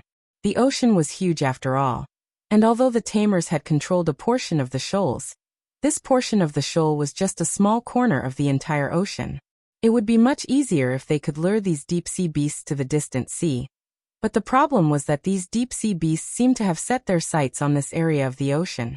If they were to come any closer, Kirk would definitely order his men to activate the weapons of mass destruction. As a person who grew up in Sector H and possessed the blood of European immigrants, Warsaw did not wish to see such a scene. But it was one thing to not wish for it, and what else could she do now? Warsaw ordered her men to fly the spaceplane higher, in case the sea beasts suddenly attacked from below. Back to the topic, Sillin was chasing after the tamer in front of him. After a slight ripple, Huimao shouted, "That guy is controlling the sea beasts." The tamer's figure swiftly passed through the gaps between the giant bodies, and after he passed through, the sea beasts there immediately moved their bodies and blocked the original gap. Sillin had no choice but to find another gap. To these giant sea beasts, a trainer could only be effective at close range, and there could only be one target.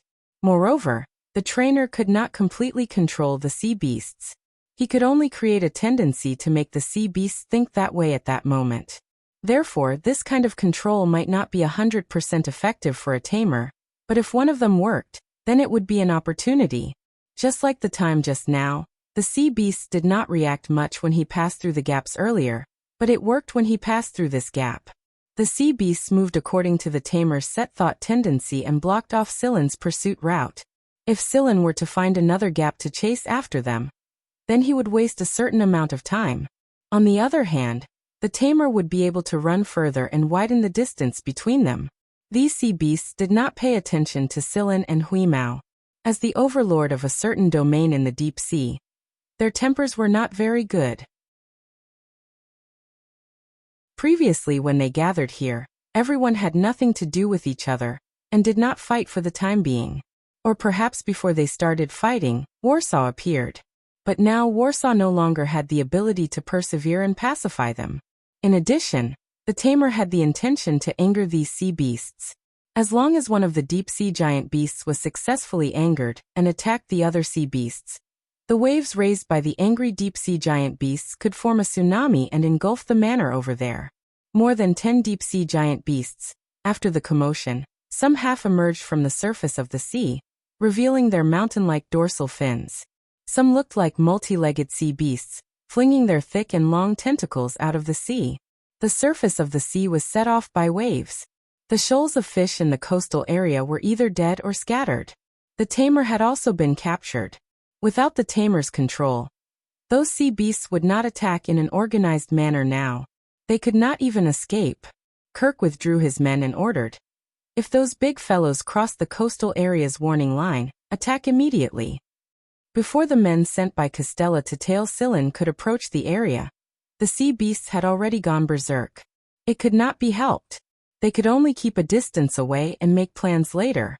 Huimao, who was chasing after the tamer with Sillin, was carelessly whipped by the thick tentacles of a large sea beast next to him.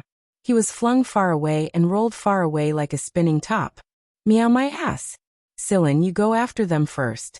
I'm going to teach this blind fellow a lesson," said Huimao, who had swam back in the blink of an eye. Before this, Huimao had always felt that he was putting business first. But now that he was being whipped, how could he not be angry? Don't let them get close to the coastal area. Chiu is still in the manor. If there's a way, lure these big fellows to the distant sea. Sillin knew that Huimao had a sense of propriety, so he did not say much. The tamer in front ran further and further away.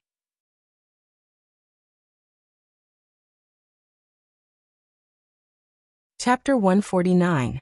The collisions between the giant beasts created waves that crashed against the shore, scraping away layer after layer of sand and rocks. Kirk was glad that those giant beasts weren't close to the coastal area. If they were, even the manor would be drowned. The roars of the giant beasts were either as deep as thunder, or as sharp as a whistle. The roars of the giant beasts caused the people on the shore to feel apprehensive. Just the sound alone was enough to bring about such enormous pressure. This was the difference between the giant beasts of the deep sea and the other fish species. Even that large school of fish could not remain intact under such a loud roar. However, that was only for the other schools of fish and humans. For Huimao, it was a completely different story. They were really too arrogant. Huimao thought to himself, "These fellows are simply too arrogant. No, they don't even have cats in their eyes. Huimao didn't transform. His body was still in the form of a kitten, but long knife claws had grown out of his paws. Ordinary knives or guns couldn't pose a threat to these big fellows, but there really weren't many beasts that could remain unscathed under Huimao's claws. The sickle-like knife claws sliced through the surface of the giant beast's body, but because the skin was too thick, the insides weren't harmed. Huimao narrowed his eyes, and the knife claws on his paws grew even longer. Compared to the 8 knife claws, Huimao's tiny body looked a lot smaller. From a certain angle, one really couldn't see Huimao. All one could see were the 8 large knife claws waving about. When the skin was finally cut open, the pain transmitted by the nerves in the injured area stimulated the giant beasts. The collisions and attacks became even more intense, and what followed were even bigger waves and all kinds of roars that resounded throughout the world. The fish that didn't manage to escape in time had their internal organs shattered and died. There weren't any other living fish in the vast area of the sea around them. The members of the Feniers family and the Binger family had all retreated to the shore and activated their soundwave defense mechanism. Another thing that was worth rejoicing over was that the manor's protective barrier had been repaired a few minutes earlier. The activated protective barrier was able to resist the soundwave attacks of the sea beasts to a great extent. Although the soundwave attack had been reduced, the people in the manor could still clearly hear those terrifying roars, which made their hearts tremble. Every hair on their bodies trembled along with those roars. Compared to Tobo, Emma, and Ross, Tang Kikikyu was much calmer. She was still playing her game with a lollipop in her mouth, which made Tobo and the other 2 look at her strangely.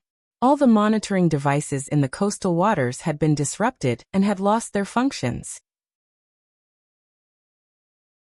Costella and Kirk had no way of knowing what kind of battle was taking place there. One by one, the sea beasts were scratched by Huimao, and the number of wounds continued to increase. The roars of the sea beasts became louder and louder, and their movements became more and more frenzied. Their limbs were bitten off, their fins were torn off, and their scales were ripped off. It was a shocking sight to behold. Yell, yell my ass. So noisy. The gray cat was in a bad mood to begin with, so much so that even its whiskers were standing on end. Quarrel my ass. Huimao opened his mouth. Amidst the cacophony of roars, a single beast's roar seemed to suppress all other sounds. The bodies of the sea beasts in close proximity were shattered by the tremor, and the monitoring devices in the coastal waters that had lost their functions due to the interference were all shattered into smithereens. At the coastal areas, the people who stayed on land were knocked unconscious by the tremor. Meanwhile, inside the aircraft, every control panel malfunctioned. The dashboard and the monitoring panel exploded, and the aircraft was forced to land on the ground. Inside the manor, all the electronic panel screens were in a blurry state, and more than half of the electromagnetic devices were almost paralyzed. This was even after Huimao recalled Silin's words and restrained himself a little. If he had gone all out, none of the equipment in the manor would have survived. What on earth happened? That was what the people on the shore were thinking, and it was also the reason why they were restless and emotionally unstable.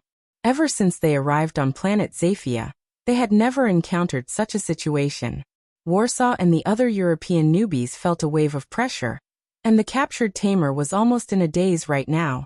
Warsaw and the tamer who were familiar with the giant deep-sea beasts knew that the abilities of the giant deep-sea beasts on this planet should not have reached such a level. Although such a behemoth was also the ruler of the deep sea on this planet, if they were to be compared to the few rank B planets in Sector H whose habitability was almost entirely ocean, then the giant deep-sea beasts of planet Zafia could only be considered as minions that went through the motions. Moreover, the owner of the voice that paralyzed the electromagnetic system definitely had abilities that rivaled those true overlords.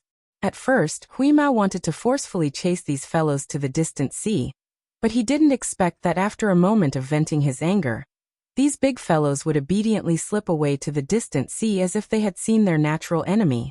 For these big fellows, their old territory was the only place that gave them a sense of security. That was why they were returning to their respective places now. Watching the big sea beasts dragging their maimed bodies and slipping away, Huimao shook his ears and withdrew his claws. Seeing that no one was sent over from the shore, He swam towards the distant sea as well. He was going to find Sillin, who was chasing after the tamer. Speaking of which, Sillin had chased after the tamer for a while. At first, the distance between the two parties didn't close by much, and the tamer didn't manage to shake off Sillin either. Then the tamer's stamina slowly decreased. Chasing the shoals had already used up a portion of his strength, and now that he was running away with all his might, his stamina was gradually running out. However, just as Sillin was closing the distance between the two parties, a few sharp thorns suddenly shot towards him from the front. They actually have companions. As I thought, there are more than two tamers. Sillin evaded the sharp thorns, but what followed were rounds and rounds of attacks. There was also the shoal of black marlin that swam towards him at high speed, as well as other fish that were faster than him. The large shoal of fish obstructed Sillin's path of pursuit. By the time Sillin broke through the shoal of fish, the tamer was already gone. Sillin didn't continue his pursuit. Since another tamer had appeared, then there might be a fourth, a fifth, or even more. For so many tamers that were regarded as rare antiques to appear all of a sudden, just who did the Fenrir's family offend? Regardless of who the Fenrir's family had offended, Sillin didn't want to investigate any further. The current situation was one where he was alone. Since the other party was able to mobilize so many tamers, then their hidden strength was definitely not limited to this. No matter what, this was a matter between the Fenrir's family and the Binger family. Sillin didn't want to poke his nose into other people's business.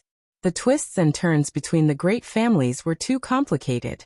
Previously, he was too curious about the tamers, and it was fortunate that he had encountered one. If he could capture one and exchange it with the Fenrir's family, then it seemed that he should stop now. Sillin knew his own limits. It was obvious that the other party was prepared. If he continued to investigate further, not only would he not be able to resist them with his individual strength, he might even suffer a great loss. He turned around and decisively swam back. He didn't swim far before Sillin bumped into Huimao, who was chasing after him. Huimao looked at Sillin and didn't see the tamer. You lost him. He has companions to receive him. There's nothing we can do. Sillin surfaced and looked at the sky. It seemed to be getting late. Let's go back to the manor. All right, let's go back. Those big fellows have all run away. I only roared once. Huimao snorted. He could hear the smugness in his voice. Don't be so arrogant. Have you been discovered? Of course not.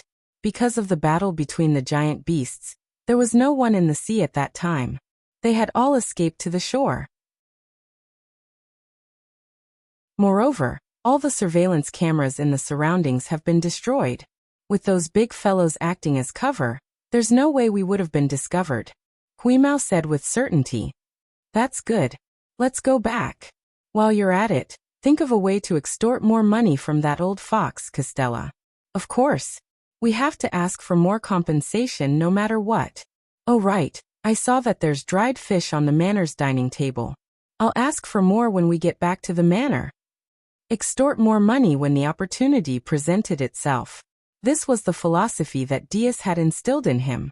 In fact, before Sillin could even open his mouth, Costella had already taken the initiative to express that he would increase the reward.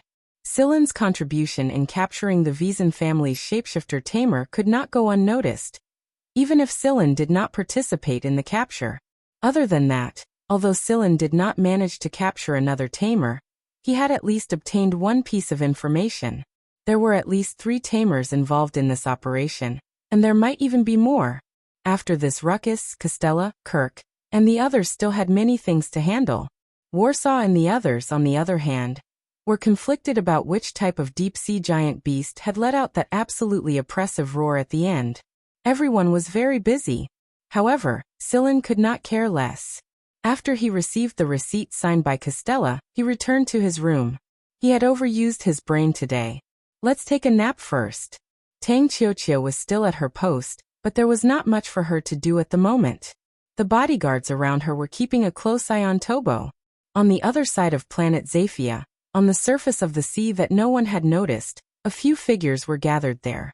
One of them was the tamer that Sillin had been pursuing. These people were scattered all over the place, commanding shoals of fish to attack the coastal areas and the Fenrir's family's underwater base. They held back the others so that they could not provide reinforcements to the manor. Warsaw and Costella would never have imagined that there would be so many tamers hidden on this planet. Wiesen's men failed. If they failed, so be it. We've already expected it. Do they think they can turn the tables with trash like them? Yeah, it's fine as long as our mission is completed. Have you finished processing the mission summary? If you're done, hand it over. I have to report to the master as soon as possible. Ouch, my kidneys are hurting. Another mission summary report? I hate this stuff. My nerve endings are slow to react to this. It's fine. You can keep delaying it. Ugh. I don't want to be stripped by the master and thrown into an aquarium for people to see. These people were obviously not from the Wiesen family. It was just as Costella had thought. There was indeed a fourth force involved. However, who was the master these people were talking about?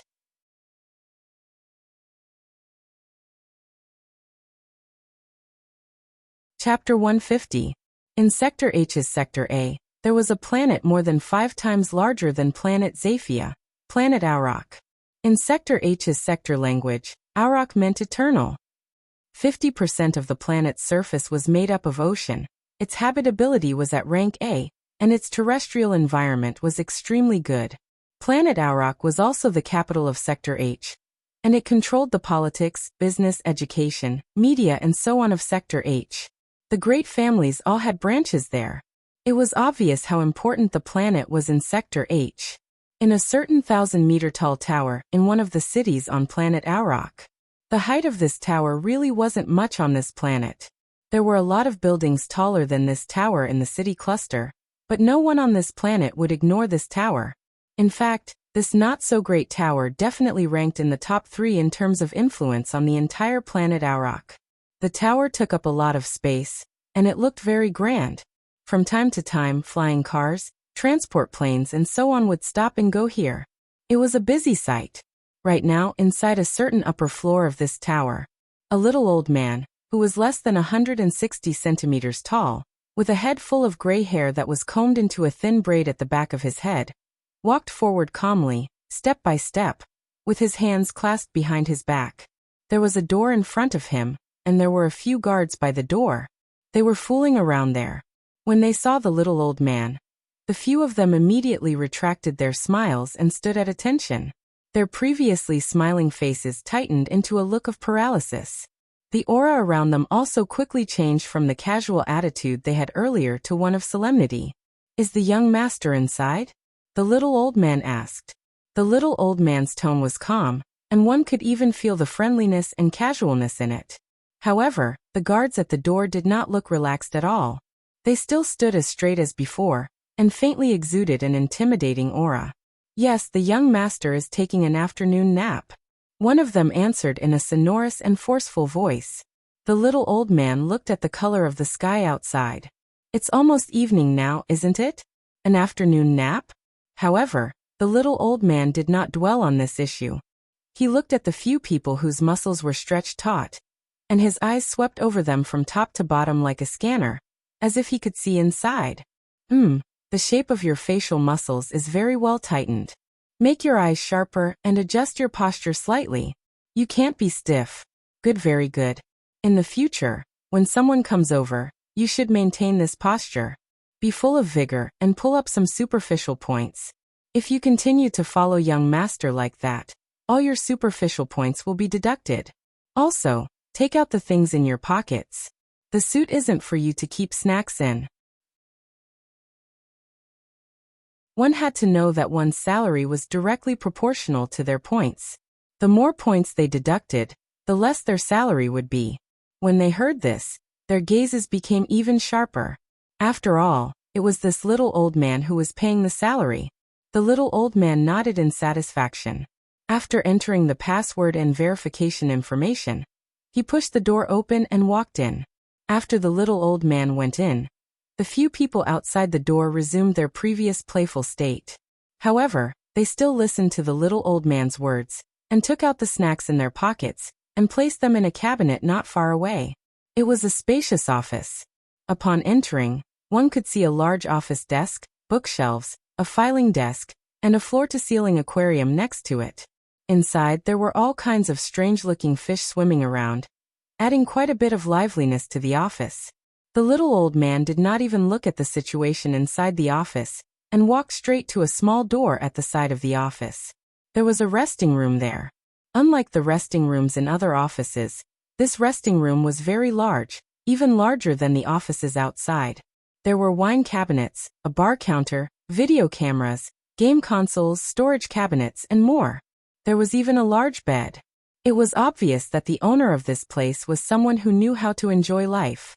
However, the most eye-catching thing in this resting room was definitely the sofa. It was a shell-shaped sofa. A sofa that had been hollowed out and then processed. The value of this sofa alone was comparable to that of a spaceship.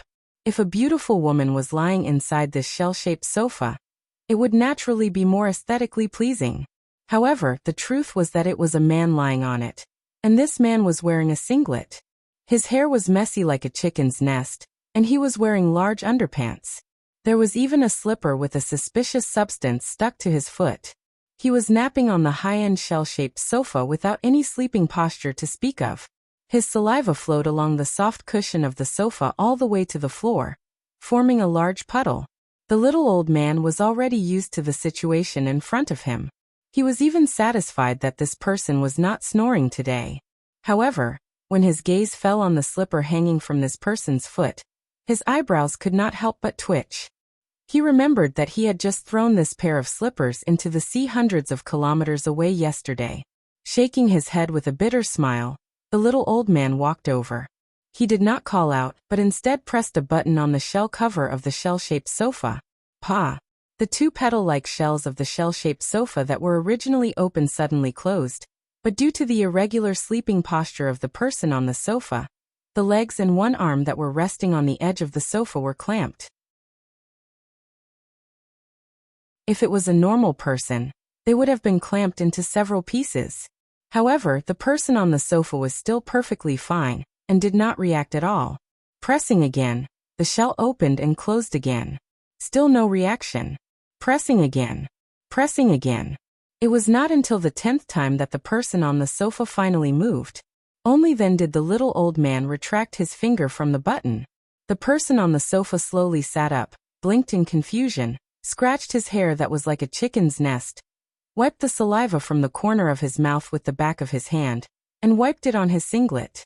His gaze turned to the little old man, and when he saw who it was, he curled his lips and raised his foot to kick a button next to the sofa.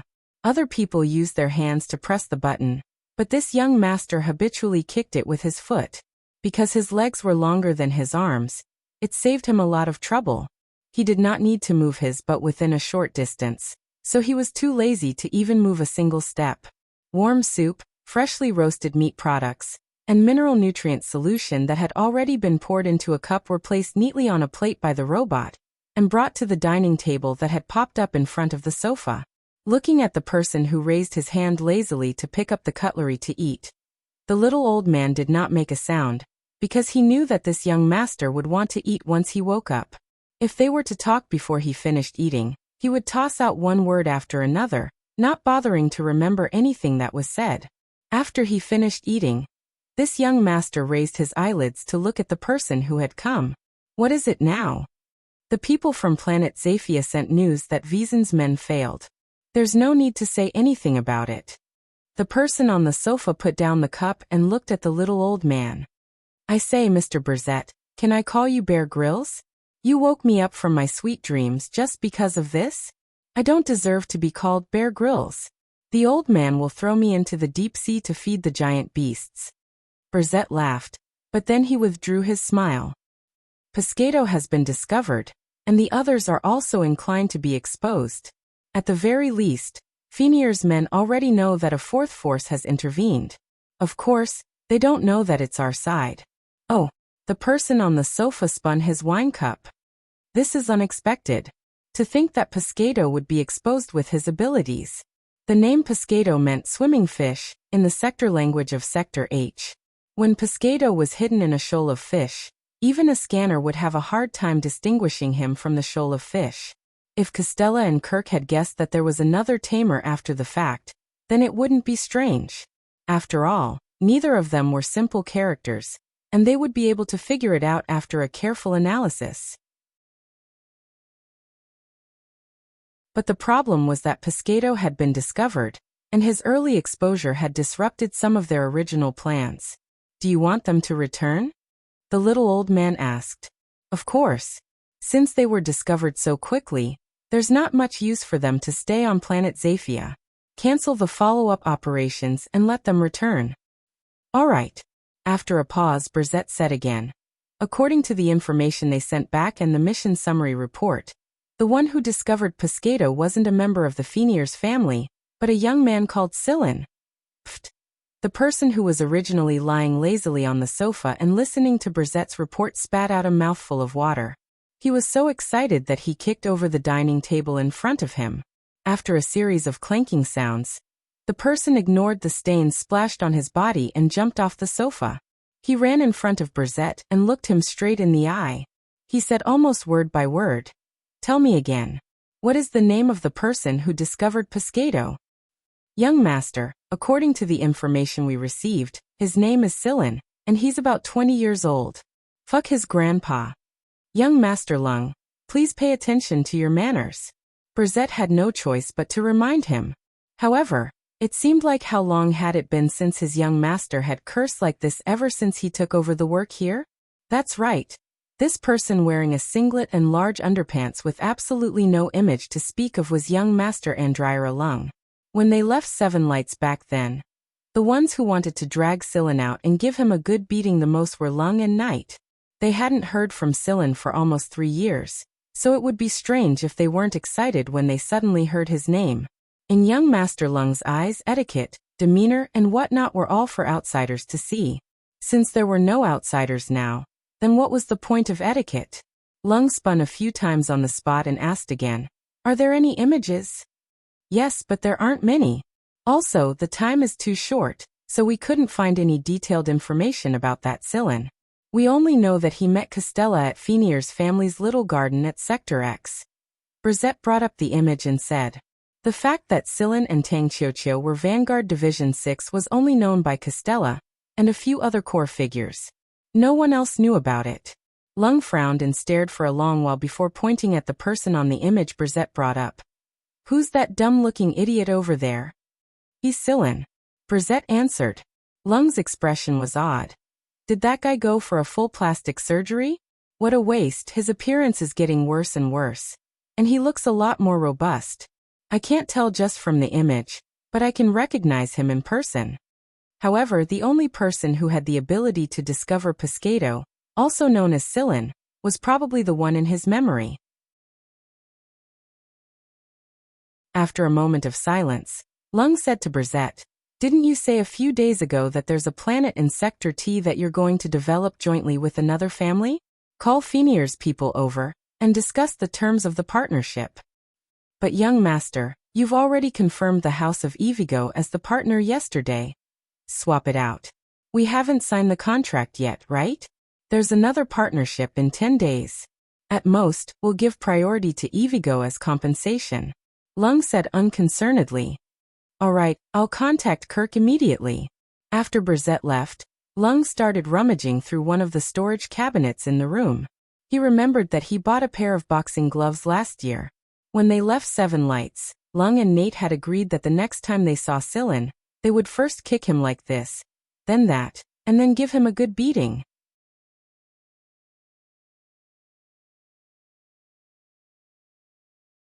Chapter 151. Inside the manor on planet Zafia, Kirk finally had some free time after he was done with his business. He laid down and took a short nap. This incident gave Kirk a wake-up call. He had always underestimated a tamer's abilities. No matter how limited a single tamer's abilities were, at the very least, they had put the Fenier's family in a very passive position. The prawns and crabs that should have been served to the dining table could paralyze their protective shield for a dozen or so minutes. A dozen or so minutes was enough to accomplish a lot of things. For those people who were fighting against the shoals, even a second was torture, much less a dozen or so minutes. There was also the 3 crabs in Tobo's room.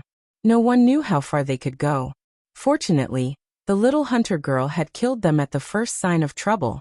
Another thing worth rejoicing over was that the Binger family had sent over this time was the mermaid princess Warsaw. Otherwise, they would probably have to resort to weapons of mass destruction to end the battle against that many shoals and a dozen or so giant deep-sea beasts. Normally, a family would be very reluctant to use weapons of mass destruction on a planet that had been set up as a base in a large sector, who would be willing to set off cannons in front of their home, unless it was absolutely necessary. Sector H was a sector dominated by the sea, and could not be measured by the standards of other sectors. All of planet Zaphia's defense systems must be upgraded and redeployed strategically, Kirk thought as he relaxed and rested. Who knew that his communicator would ring just as he entered the state? And it was the communicator exclusive for official business. What is it? Boss Andriras Brzett is requesting a call. Kirk's heart skipped a beat. Brzett? Kirk knew of that inconspicuous little old man. There was no one on planet Auroch who did not know of that little old man. He was the smiling tiger of the Andriara family. God knows how many people had died under the fangs of this smiling tiger. To be honest, Kirk really did not want to tangle with the Andriara family right now. The Andriara family's influence in Sector H was ranked in the top 3 of the large sector, and they were even more influential than the Feniers family and the Binger family, who had made their fortune here in the first place. However, their previous few collaborations had all fallen through without any good results. But why did this old man Brzett come looking for him of his own accord? Speaking of which, Sillin hadn't woken up since he returned to his guest room and fell asleep. In his dream, his consciousness controlled the analysis of the data, and he dissected the tamer's control methods and spectra in depth. He had to admit that the tamer was not simple. Every change in frequency was a command, and this command had to be accepted and understood by the school of fishes, or it could lead to a tendency in their thinking. The audio spectrum was like a password that transmitted information. It was quite complicated. At least, Sillin could not decipher the password with the information he had collected. Sillin opened his eyes and stretched. He looked at Huimao, who was curled into a ball and sleeping soundly, and got out of bed. "I'm hungry. Let's find something to eat." After comforting his stomach, Sillin went to look for Tang Qiuqiu. However, Tang Qiuqiu did not seem to be stressed at all. She was still playing her game. She ignored Tobo and the others who took the initiative to talk to her. He was in the middle of clearing the stage, so how could he have the time to care about unrelated people? When he returned to the guest room, Sillin noticed that Costella was already waiting inside. Huimao was still asleep, completely ignoring Costella. "What's the matter that requires your presence?" Sillin smiled. "There's something I need to explain. We're going to Sector H's capital planet, Auroch first. Kirk is going there to discuss a contract, and I need to go there to take a look. When the contract is done, we'll depart for Sector F directly from planet Auroch."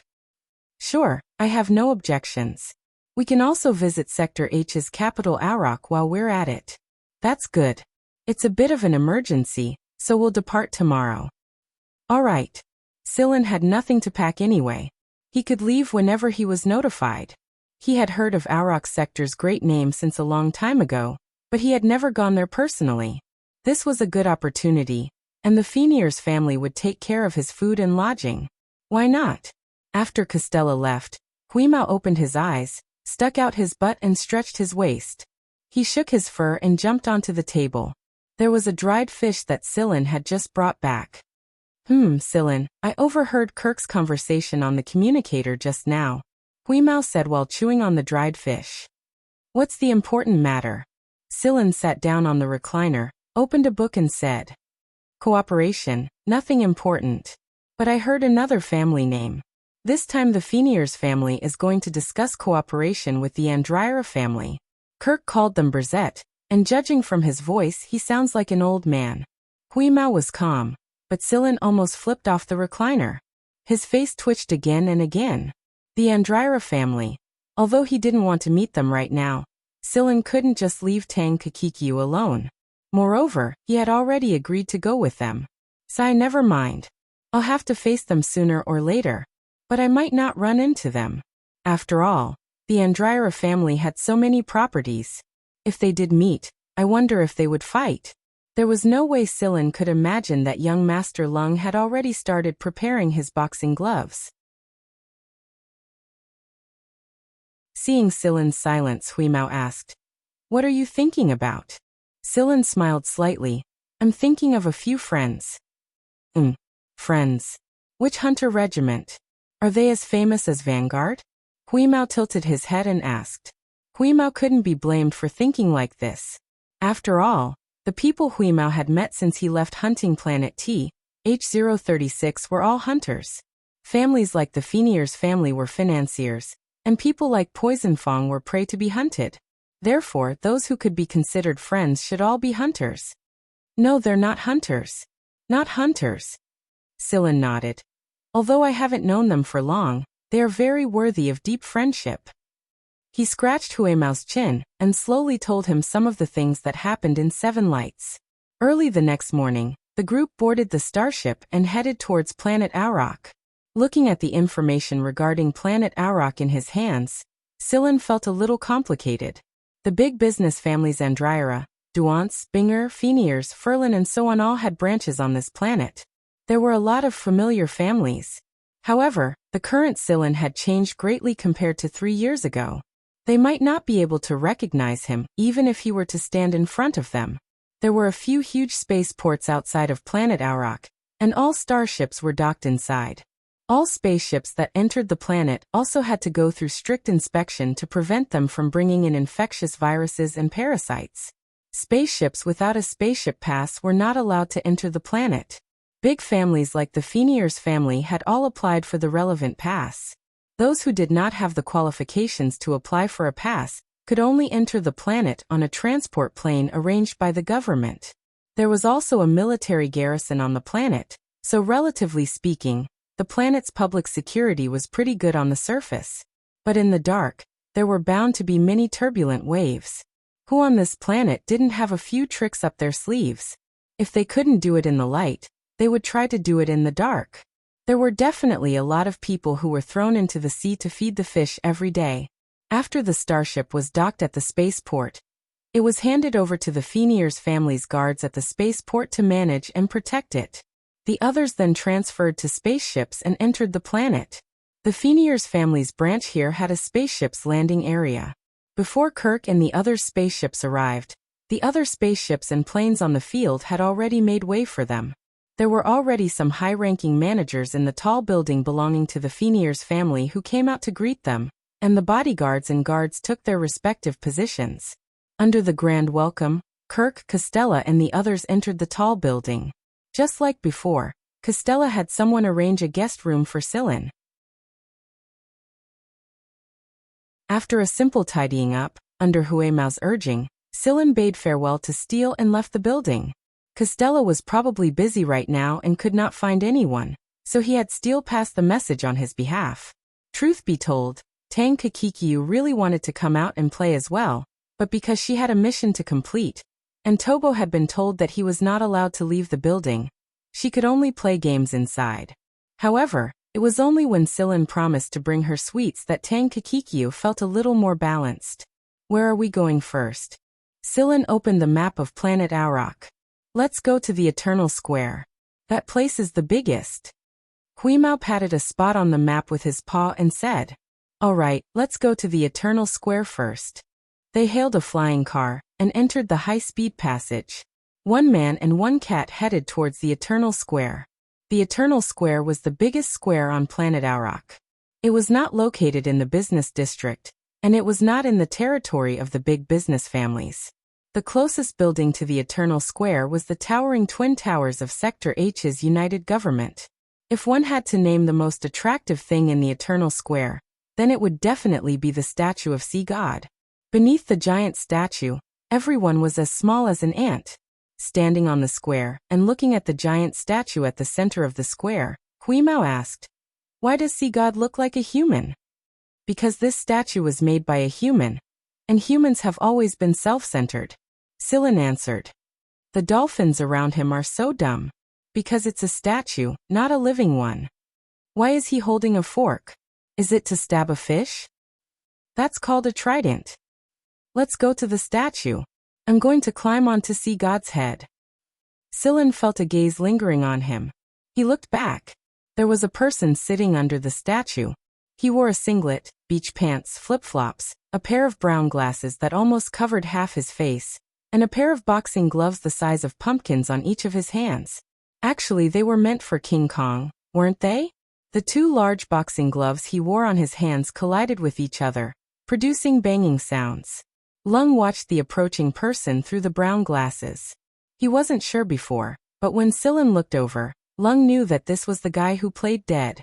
Sillin was a little surprised. He didn't expect to run into Lung here. He thought that even if he did, it would be in the business district. Sillin? Lung said. Although it was a questioning tone, there was certainty in his voice. Sillin didn't deny it. He knew that Lung had recognized him, so he nodded with a smile. Long time no see. Lung stood up and cracked his neck. Without another word, he kicked Sillin and punched him with two big fists. Sillin, on behalf of Knight, on behalf of C.I. Jincheng, on behalf of BPT, on behalf of Hard, on behalf of Surd, on behalf of Pride, on behalf of Sir Mo, on behalf of everyone in Seven Lights, I'm going to beat you up.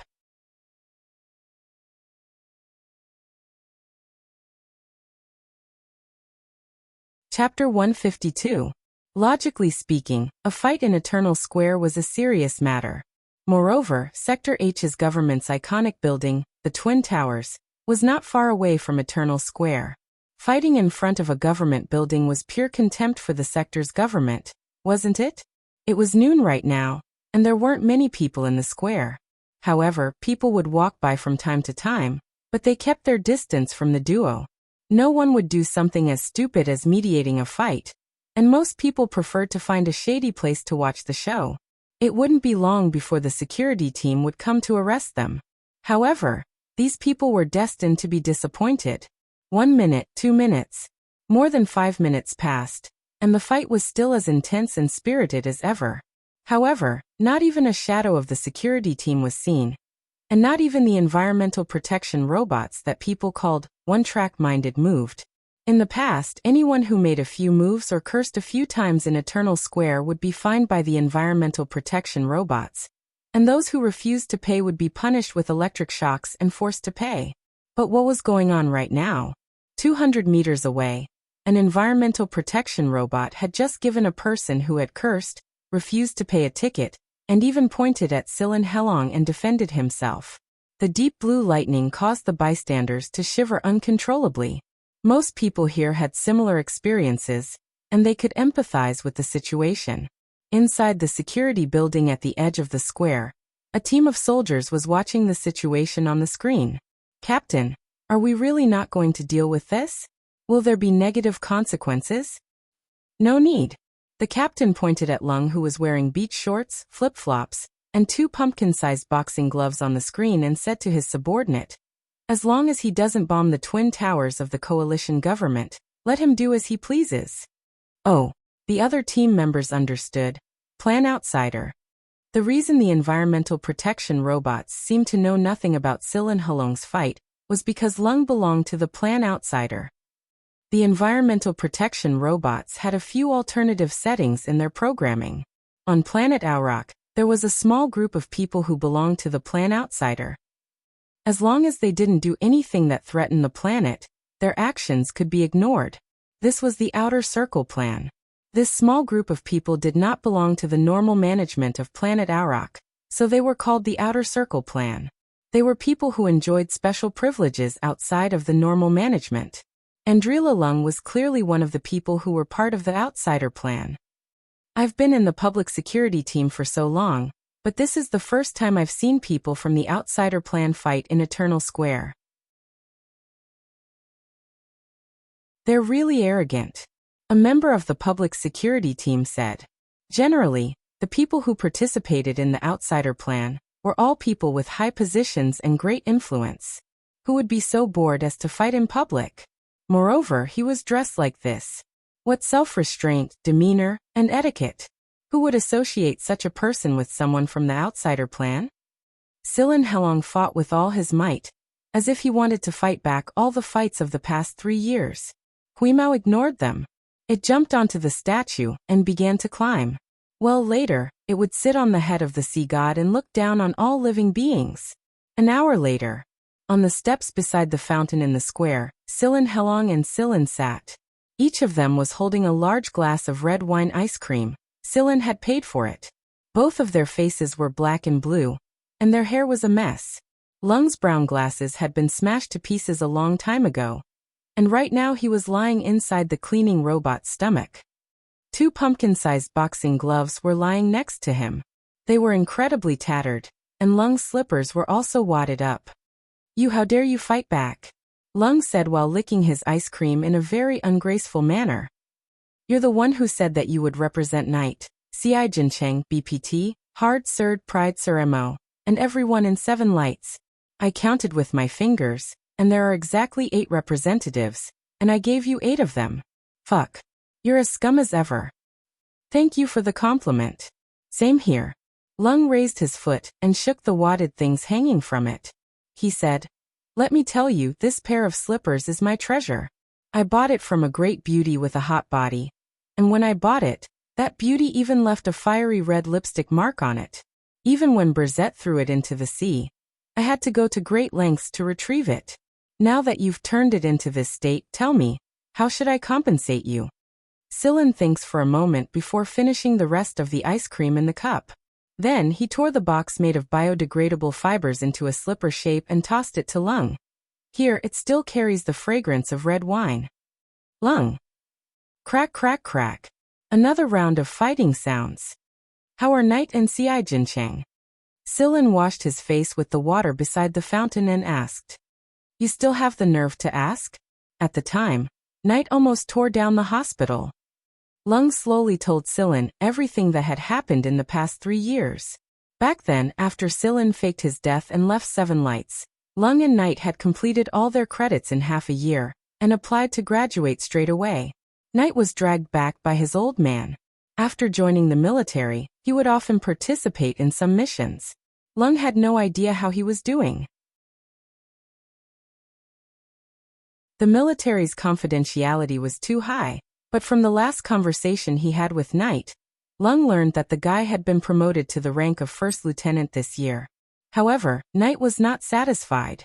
Pride's brother Ji Feihong had already been promoted to the rank of captain.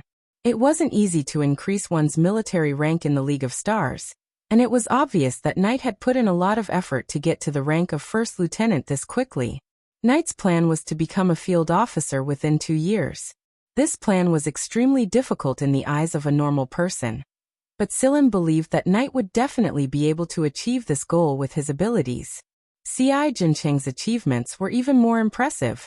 He was a specially recruited student to begin with, and he had his own research project the moment he entered 7 Lights. He often traveled between various research bases. A specially recruited student like him had a different standard, and was not limited by credits. In comparison, he had more freedom. Although his background was deep, Ci Jincheng had completed several research results with contribution points above 70 with his own abilities. Ci Jincheng's image could be seen in academic journals with contribution points above 70. Moreover, due to his brilliant achievements, Ci Jincheng was recommended by several academicians to take up a post in the League of Stars' Research Institute. Lung did not know what he was researching right now, but he heard that if he could produce results successfully, then the results could be published in the journal Code. In other words, this result's contribution to the League of Stars would be at least 90. With Ci Jincheng's current age, he could be called a genius among geniuses if he could appear in Code. 7 Lights' great instructors, and the higher-ups practically treated Ci Jincheng like a treasure. Whatever Ci Jincheng needed, he only needed to say the word, and the higher-ups would approve it immediately without any application. Research funds, experimental equipment, the opening of the base. As long as Ci Jincheng said the word, there was no obstruction. If he can produce results successfully, then that guy can be directly promoted to a 1-star academician in the field of science and technology. In my impression, academicians are usually little old men. That guy is an exception. Lung said with a smile.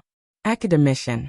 As the most outstanding scientific elite and academic authority, only the League of Stars Research Institute had the right to confer the title of academician in the entire Galactic Alliance. The League of Stars Research Institute was the highest academic institution in the field of science and technology, and the engineering field of the League of Stars. It was the comprehensive research and development center of high and new technology in the entire Galactic Alliance. It was also the highest honorary and consulting academic institution. When it came to academics, they were the absolute authority, the absolute titans. Mo Hung was one of them.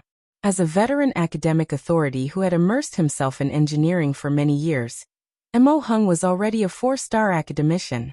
This was also one of the reasons why so many people respected and feared Mo Hung. The title of academician granted by the League of Stars Research Institute was divided into 5 levels, from the initial 1-star to the 5-star academician. The star level would increase according to the person's contribution to the League of Stars, and the accumulated contribution points. Only those who had the title of academician could be considered to have truly stepped into this circle of authority. It was extremely rare for C.I. Jincheng to challenge the title of academician when he was in his 20s. That guy really is something. Sillin agreed. Tisk, just because Knight and C.I. Jincheng made comparisons in front of me, I was forcefully dragged back by my old man to manage my affairs. He even froze my personal accounts. I'm poor right now. Can't you see that I can only dress like this? Bullshit. Dressing like this is purely your own twisted taste. Sillin knew that this was just Lung's complaint. If he really didn't allow for the accounts to be frozen, who would be able to freeze all of Lung's personal accounts so easily? What about you?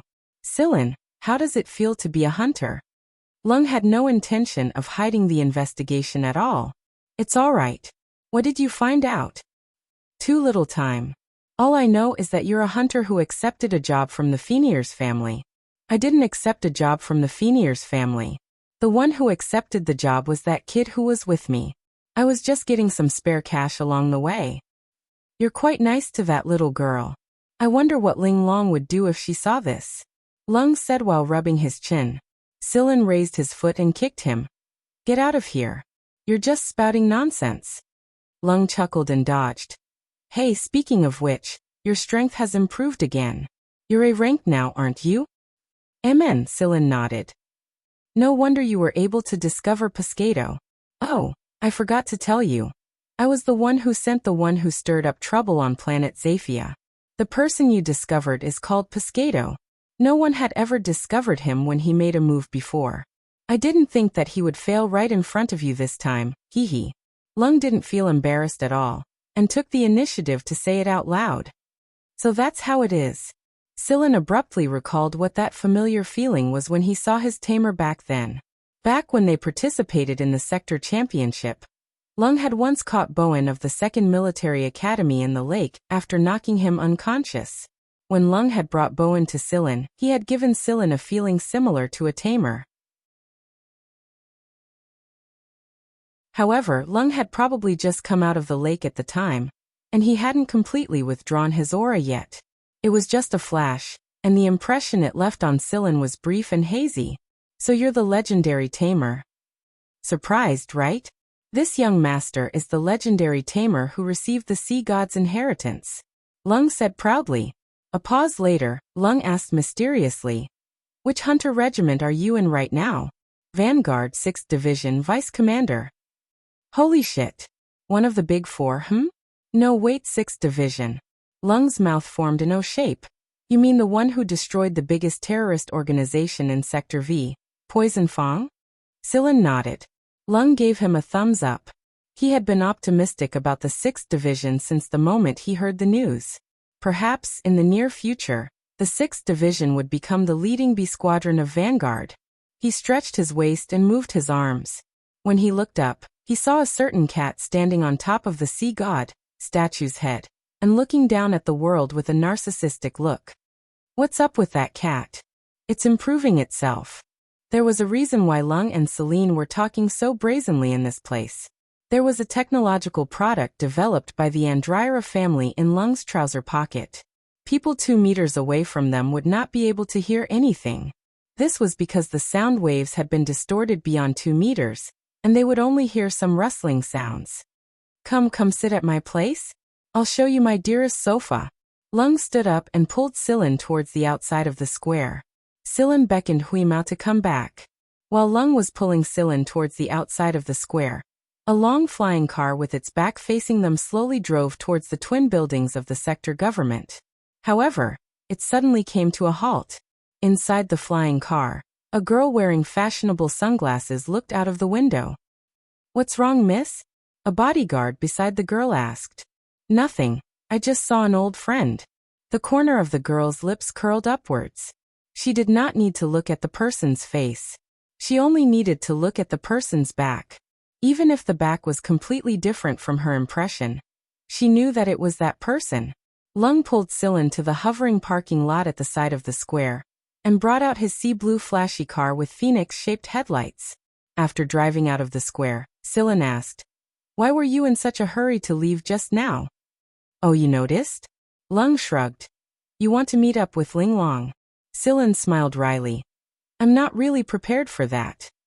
After Silin faked his death and left 7 lights, the Gallo family had been harassed a little. Aflon told him that it was Ling Long's doing. "That's why you should stay away for a while." That being said, Silin, Ling Long is really not a simple woman. However, she seems to be interested in you. Lung winked. Silin gave him a slap. "Drive your car." Lung's flying car drove straight into the floor where Lung's office was located in the Andryra building.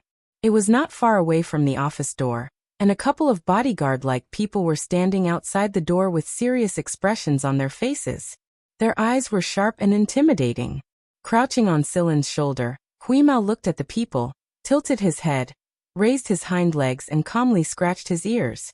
Then he sighed emotionally. Dumber than the dolphin statue at Sea God's side. Lung felt the same way. Yeah, dumber than shit. The people's faces twisted, and they wanted to flip the table in their hearts. "We know this is stupid, but what can we do? It's Bear Grylls who pays our salaries." Lung showed Silin his beloved shell sofa, and Silin despised it to the extreme. Huimao, on the other hand, had his eyes set on the floor-to-ceiling aquarium in Lung's office. He crouched on top of the aquarium and scooped the fish. Feeling that it was not enough, he jumped straight into the aquarium and molested it, causing all the fish inside to hide in a corner and tremble. Lung sighed repeatedly. This cat is a masterpiece. Now that he knew that Silin was in Vanguard Division 6, it would be much easier to find him later on. Before you return to the 6th team, if you want to contact me or need help, just look for the supervisor at any of Andryra's companies and pass this to him. Lung took out a card and passed it to Silin. The card had the word Lung written on it in more than 20 languages. Silin accepted the card. With this card alone, Silin could seek help at any place the Andryra family was involved in. For a hunter who often ran around and wandered between life and death, this was a great help. "This is for you." Silin raised his hand and tossed a green ball to Lung. It was one of the 5 big green pearls he obtained at Sector Z. "This is good stuff," Lung exclaimed as he held it in his hand. With his eyesight, he naturally knew the value of this green pearl. I'm so sorry." That may be what he said, but the expression on Lung's face was, "Don't even think about going back on your word. I'd rather die than return it." Silin couldn't help but give the idiot another kick. After Silin and Huimao had left Andryra's home tower, Brizet walked in and looked at his young master who was lying on the sofa and staring at the green pearl in his hand like it was a treasure. He frowned and asked, "Why?" Brizet was asking why Lung would fight with Silin in a public place like Eternal Square. With Lung's intelligence, he shouldn't have lost face and caused a ruckus so brazenly. "It's nothing. I just wanted to tell some people that I know this person, and we have a pretty good relationship. I'm just telling those who are planning to play dirty tricks to restrain themselves a little. You're not afraid that he'll tell the Fenier's family about this?" "No, he won't." Seeing that Brizet was still frowning, Lung smiled. "Brizet, did you know that our hostel was known as the best hostel in Seven Lights University?" Andryra, Lung, Fiegler Knight, Xiai Jincheng and Silin. How could someone who was favored by the first three be weak? Is it worth it? Brzett asked. It's worth it. Lung turned to look at Brzett. What, you don't believe me? Brzett smiled and shook his head. I do. You Andryra people are all a bunch of weirdos. However, it's been 3 years since you last saw each other. Don't you need to have a good chat? If you're willing, young master, you can also invite him to be a guest here more often. Our negotiation with the Fenier's family will continue for another 2 days. No need. He has his own business to attend to, and I don't want that woman Linglong to come knocking on my door. Besides, I believe that we will be working together very soon after this. Brzett's eyes flashed. Young master, are you talking about the matter at Sector S? Yeah, it's been 50 years. It's about time we started.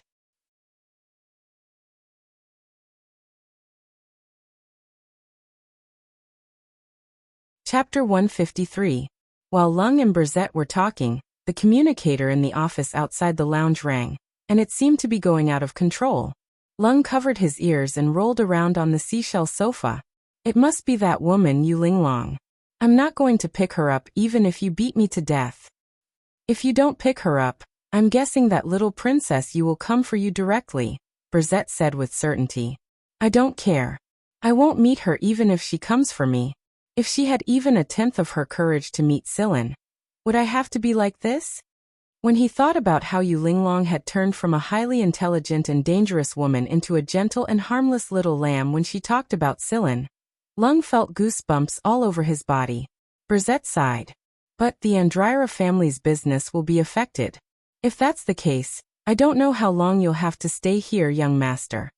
The old master had given him a mission to be forcefully thrown to planet Auric to manage the affairs of the Andryra family. If he did not meet the old master's standards, then Lung would have to stay here forever. Hearing Brzett's words, Lung, who was rolling around on the sofa, froze. He straightened his back and rushed toward the office. You can take the opportunity to fight for the development rights of that planet in the HU district, Brzett reminded him from behind. That's a must. If he did not talk about conditions, he would be a fool among fools. Sillin was completely unaware of Linglong and Lung's troubles. After leaving the Andryra family's building, he went to buy some candies along the way. This was what he promised Tang Qiuqiu. Planet Auric was filled with money, power, and desire. High-end flying cars could be seen everywhere, and people more beautiful than the last ostentatiously flaunted their wealth. Walking on the streets, the workers who came and went in a hurry seemed to be wearing a layer of mask on their faces, and their hearts could not be seen. The rapid pace of life left people with no time to relax, and they gradually became numb to it. They had unknowingly gotten used to putting on a disguise. When he returned to Fenier's place, Costella and Kirk looked at Sillin with a strange expression. Vice Captain Sillin, you and the young master of the Andryra family have a good relationship? Costella asked. Yeah, we knew each other a long time ago. We haven't seen each other for a few years. Today, we got to get to know each other. Sillin didn't try to hide it either. He knew that the Fenier's family had sent someone to follow them, so they must have known about the situation in the square. However, Sillin did not intend to say anything more. Sillin did not care what Costella and Kirk thought. Tang Qiuqiu's mission this time was more or less completed. After talking for a while, Sillin went to find Tang Qiuqiu and gave her the colored candy and toothpaste he had bought on the way here. However, Sillin didn't know that his position in Costella and Kirk's hearts had risen by yet another level. Not just anyone could have such a good relationship with young Master Lung. In fact, Lung had only given the quota to the Fenier's family because of Sillin's face. In this case, it would seem that the cooperation negotiation this time would go relatively smoothly. In terms of influence in Sector H, the Fenier's family and the Bin family combined might not necessarily compare to the Andryra family. This was also the reason why Costella thought more highly of Sillin. They probably didn't expect that the thing that caused them such great trouble in Zafia not long ago was young Master Lung's handiwork. In the next 2 days, just as Costella thought, their cooperation negotiation with Andryra went quite smoothly. 2 days later, both parties signed the contract, and the rest was Kirk's responsibility. Costella still had to escort Tobo back. Huima was quite happy to leave this planet. He didn't like this planet. Of course, that aquarium in Lung's office was the exception. They boarded the starship once more, left the most gorgeous planet in Sector H, and flew straight to Sector F. The flight was very smooth. They didn't run into any obstructions or other troubles, and when they approached Sector F, they ran into the Fenier's family's corvettes that had been ordered to wait for them. With these corvettes, it could be said that Tang Kakikia's mission had come to an end. Silin and Tang Qiuqiu did not follow Costella and the others to the Fenier's family's headquarters. When they passed by the transfer planet at Sector F, Silin and Tang Qiuqiu boarded the spaceplane Costella had arranged for them and landed on the transfer planet. Tang Qiuqiu received the 2 million reward for this mission, and she was so excited that she couldn't sleep well for a few days. She kept thinking about where to go next. Inside a restaurant on the FC-100 Transit Star, Tang Qiuqiu flipped through the documents in her hands. These documents were about some of Sector F's tourist attractions. Even Tang Qiuqiu felt dizzy just looking at them. If it was possible, she really wished that she could visit every single one of them. Unable to make a choice, Tang Qiuqiu pushed the documents to Silin. "You choose, Big Brother Silin. I don't know where to go." Silin received Tang Qiuqiu's information and gave it a look. He was mainly looking at the characteristic planets of Division FC, because they were closer to this place, and there would be fewer incidents involving the Fenier's family if they were in Division FC. "How about this one?" Silin pointed at one of the introductions and said. It was one of the more famous planets of Sector FC, Acerella. Acerella meant flying car in Sector F sector language, and just like its name, Acerella was famous for its flying car race. Every year, a lot of people would travel to Acerella to watch the flying car race, and there were many places in Sector F that broadcast the race. But if the conditions were right, more people would be willing to watch the race in person. However, Acerella's championship race had not arrived yet. If they went now, they would only be able to watch the elimination race. This was a pity to Silin. Not bad. But Big Brother Silin, what does 3 in the Triceratops flying car race mean? Tang Qiuqiu asked interestedly. Beside her, Huimao, who was struggling with grilled fish on his plate, also pricked up his ears. A flying car that can travel normally in all 3 conditions, water, land, and air, is called a Triceratops flying car race, and a race that only uses Triceratops flying car race is called the Triceratops flying car race. The race venue should also be suitable for all 3 environmental conditions. Silin explained. The Triceratops flying car race was a favorite sport of many people in the galaxy. More commercial activities were launched because of the Triceratops flying car race. Among them was car gambling. Back at Planet Brown Earth in Sector X, old Devon often gambled cars, and Silin had helped him win some prize money from car gambling to improve his life. It sounds interesting. Let's go to Acerella then. Right now, Acerella's championship race is far from here. If we go, we will only be able to watch the elimination race. That's fine too. I want to see what the Triceratops flying car race is like. Tang Qiuqiu's eyes were bright with yearning. The Triceratops flying car race sounded very exciting. There was even a spectator group specifically going to Acerella's race under Acerella's introduction. However, neither Silin nor Tang Qiuqiu were willing to join the group. They preferred to move around freely. After the meal, 2 people and 1 cat casually strolled around the transit planet before boarding the passenger plane to Acerella. Huimao seemed to have gotten used to it. He immediately switched to sleep mode after entering the pet cabin. When they came out of Acerella's port, the first reaction people had was, there were so many cars. There were all kinds of flying cars of all shapes and sizes. There was also a big electronic sign at the port's exit that displayed the recent Triceratops flying car race and replays of classic clips. It attracted a lot of people to stop and stare. After they had prepared their food and some equipment, Silin, Tang Qiuqiu, and Huimao boarded a passenger car headed to a city that was closer to them. Planet Acerera did not have a large population. Compared to other planets of the same size, the population was pitifully small. Many of the people who came to compete were from other planets, and the people who ruled the planet were also transferred over from other planets. Therefore, Acerella's native population was basically on the low side. The main reason for Acerella's low population was its geography. Of course, it was also famous for its geography. The planet's unique geography made the Triceratops flying car race famous. More and more flying car enthusiasts came here to participate in the race. Due to the large number of foreigners every year, people from Sector F and the few sectors around Sector F would come here out of admiration. Therefore, people spoke the common language of the League of Stars on Acerella. However, many of them spoke with their own sector's accent.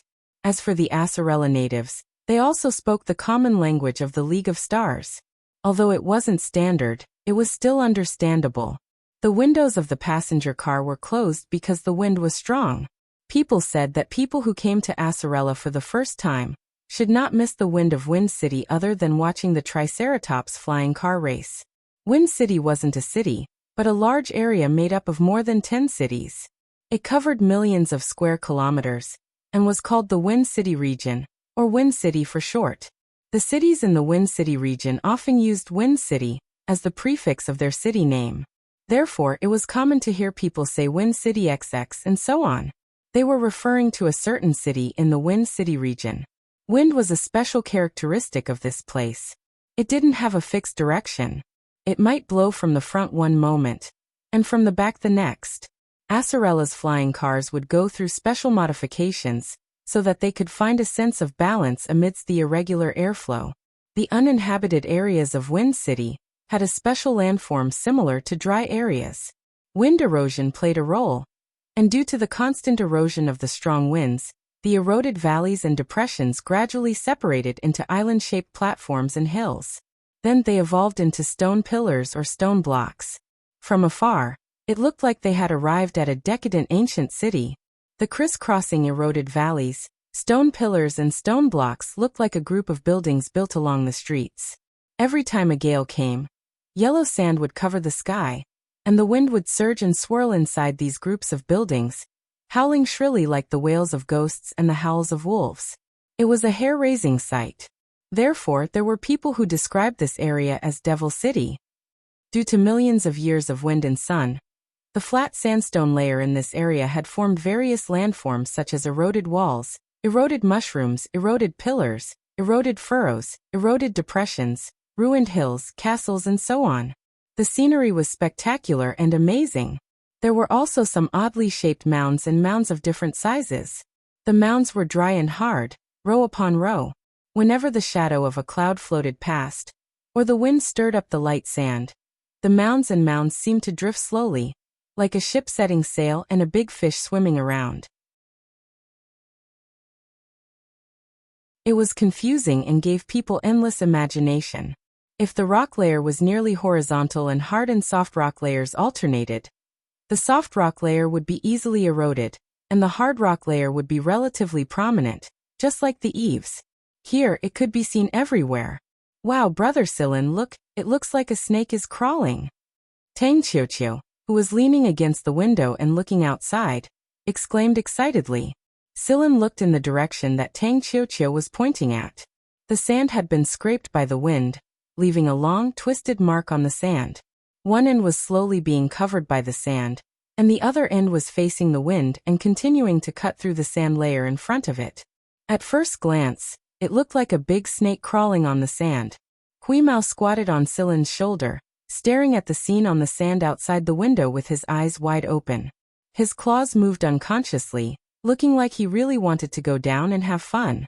Hey, there's a stone ball there. It's so big.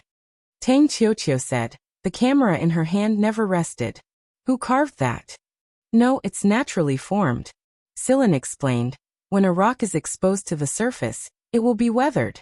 Because of its protruding edges, it is more susceptible to weathering. Its corners will be weathered in 3 directions, its edges will be weathered in 2 directions, and its surface will only be weathered in 1 direction. So over time, under the effect of weathering, the edges of the big rock will gradually shrink, and eventually tend to become spherical, just like that big stone ball. Oh, I see. Tang Qiuqiu noted down Silin's explanation in her mind. This was also a form of knowledge. Up ahead is one of the competition routes. someone shouted. Everyone looked over and saw that there were two towering rock mountains. Between the two mountains was a narrow passageway that looked like a pipe. That passageway was one of the competition routes during the competition period. When air flowed in, the narrow passageway would accelerate the airflow, so it often formed a strong wind. In addition, the wind in Windy City was irregular, and the narrow passageway was crooked, so if one was not careful, they would crash into the rock mountains. It could be said to be extremely thrilling.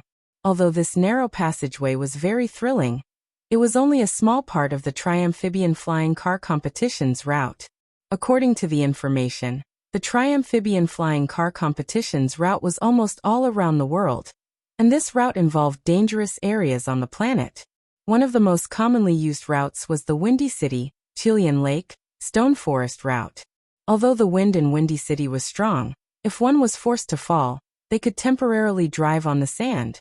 However, they had to avoid the instantaneous gales, because those instantaneous gales would blow the car away. Experienced drivers would use the subtle changes in the sand to determine where the instantaneous gales existed, and when they formed the strongest gales, so they could avoid them. The second major route was Chilean Lake. Chilean Lake was an underwater route formed by 7 large lakes that were connected by a passageway underwater. The lake was very deep, and there was basically no light passing through the passageway. It was very dark, and there were some aquatic animals and plants that could cause interference. If there was a problem with the power system, the car would sink to the bottom of the lake and sink into the mud. Coupled with the entanglement of aquatic plants, one could only use up the oxygen reserves before the rescue team arrived. If the oxygen reserves were insufficient or the oxygen supply system was abnormal, one would not be far from death. There were some other obstacles in the lake, but the public information in Silen's hands did not mention them, so it was obvious that it would be even more difficult. This was just the environmental factor. If the drivers tripped up each other, then there was no need to mention it. The third major route was the Stone Forest. The Stone Forest was a place where peaks stood tall and straight. The peaks were conical, tower-shaped, cylindrical, and other sharp peaks, with stone buds and karst ditches growing on the surface. The stone forest was very hard. In the stone forest area, once a car fell, it would basically not be able to fly again. Or the car would be destroyed, and the better ones would be stuck in the stone forest. Even if they could fly, the car would be damaged, which would have a huge impact on the later part of the race. Such a route was a test of the driver. Not only the driver's skills, but also their psychological and adaptability. Of course, experience was also essential. It was precisely because of the dangerous terrain, the high fatality rate, and the high rate of car damage that the racing enthusiasts were even more excited. However, Silen also wondered what the chances of a person who could drive a flying car so well in such a race would be like in a battle. There was no time to continue thinking about it. He had arrived at his destination. Silen was ready to get off at the Wind City Winto stop. Although the native population of Acerella was small, there were many foreigners, and all the hotels were full all year round. In Acerella, if you saw a towering and gorgeous building in the city, it was definitely a hotel. The cost of those hotels was frighteningly expensive, but they were always full, and you might not be able to book one even if you booked 3 months in advance. Therefore, for Silen, who had temporarily decided to come to Wind City, there was no doubt that Wind City Winto, which had the most backward living conditions, had more accommodation opportunities. They were not afraid of a little hardship, but the important thing was to have a place to live. It must be said that in a place like Wind City, sleeping in the wild was purely asking for trouble. Not to mention the low temperature at night, there were also strong winds and dust. If you were to stay in a tent, you might be swept away along with the tent. In Acerella's Wind City, many local residents lived in stone houses made of sand or rock. Compared to the towering and gorgeous buildings in the central area, these residential houses looked ancient and vicissitudes, and Wind City Winto undoubtedly played out this vicissitude even more strongly. The high-class hotels and the surrounding areas in the central area of Wind City Winto were all full. Because of the limited number of hotel rooms, some private houses would also vacate their rooms for rent. In fact, Many local residents relied on rent to survive. If one day the tri-amphibian flying car competition was not held, and there were no more foreigners to stay, it was estimated that they would not be able to make a living. However, along the way, there were no more private houses. Huima was lying on Silen's shoulder, looking powerless. What the fuck? This shabby place was so expensive. And the most infuriating thing was that it was so expensive, and yet it was full. Was this a scam? The sky gradually darkened, and just as Silen and Tang Kakikyu were looking for accommodation along the street, a rattling sound was heard from behind them, slowly approaching and stopping next to them. It was a flying car. The car was very old, and belonged to the kind of old, broken car that made no sound except for the horn. Huimao raised its eyes to glance at the broken thing, and lowered its eyelids again. There was really nothing to look at, and looking at it one more time would only make it have the urge to let this broken car die of old age. Are you looking for accommodation? The hood of the old, broken car opened, revealing a young face covered in dust.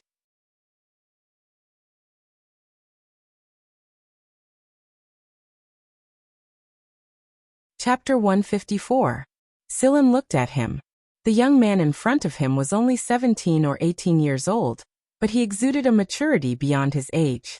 He had the same vicissitudes of the city, but the good thing was that he did not seem malicious. Yes, we're looking for a place to stay. Do you have a recommendation? The young man looked at them, raised his gloved hand, and put up a finger. 100 a day, galactic dollars. If you agree, I'll take you to see a house. Okay. Silen nodded. Compared to the houses in the center of the city, this price was more reasonable. The young man pointed to the seats behind them, which were made of faded old cloth. There was only one driver's seat in the front seat, and said, "Come on up." The two old flying cars looked shabby, and when they flew, it was terrifying. They shook back and forth, as if they wanted to shake out the little things left in their stomachs, and it gave the feeling that they would be blown away by the wind at any time. When they arrived at their destination, Tang Kakikyu was carried out by Silen. She was in a trance from the shaking and could not find her balance for a short period of time. Silen was not so serious, but Huimao on his shoulder looked at the shabby car with even more disdain. This confirmed his view. It was just a pile of junk. The place the young man was talking about was his home. It was located at the edge of Wind City, and it was a small two-story house made of rock. Looking at the stone, it was probably not too old, probably built in the last 5 years. There was a small courtyard, and in the corner of the courtyard were some old parts of the flying car, covered with a cover to prevent them from being blown away by the wind. After parking the car in the courtyard, the young man came out and pointed to the second floor of the house. You can go take a look first. If there's no problem, pay the rent and sign an agreement. Silen nodded and carried Tang Kakikyu to the second floor. There was a single staircase in the courtyard that led to the second floor, and Huimao had already jumped onto the stairs and rushed into the house. The house was not big, but the layout was clear. There was a bedroom, a living room, and a simple bathroom. The bed in the bedroom could be divided into 2 small beds. Silen first let Tang Qiuqiu lie down on the bed to rest. Huimao had already finished patrolling the site, and had also taken a shower in the simple bathroom. He was squatting on the windowsill, looking at the sand in the distance with a solemn expression. In the courtyard, a woman with a headscarf stood next to the young man. She should be the young man's mother. She was wiping the young man's face with a wet towel. Seeing Silen come down, the young man asked, "How was it?" "Not bad." Hearing Celine's words, the woman's eyes revealed joy. The young man passed the agreement he had drafted a long time ago to Silen. After Silen read through it, and found that there were no problems, both parties signed the agreement. Silen paid the rent for 5 days straight away, and said that he would pay the rest if he continued to stay in the house. In addition, the water bill had to be calculated separately according to the volume. Night had fallen. Silen and Tang Qiuqiu simply ate something, and then lay down to rest. Tang Qiuqiu soon fell asleep. Silen listened to the howling wind with high and low pitch, and finally realized what the devil's voice of Wind City was. Suddenly, Huimao's ears twitched and he jumped up. His eyes shone with a dim light. "Silen, there's something coming out of the desert. I'm going to look for food." Go, don't make too much noise. Got it. Huimao couldn't wait to jump up, unlock the door and rush out. When the door closed automatically, Silen opened his eyes inside. This place was even more polarized than planet Brown Earth. The luxurious central city and the old residential area were worlds apart. Although the wind and sand outside were strong, Silen slept well at night. However, in the middle of the night, Silen heard some noise in the courtyard. It was mixed with the chaotic sound of the wind, so it didn't seem so out of place.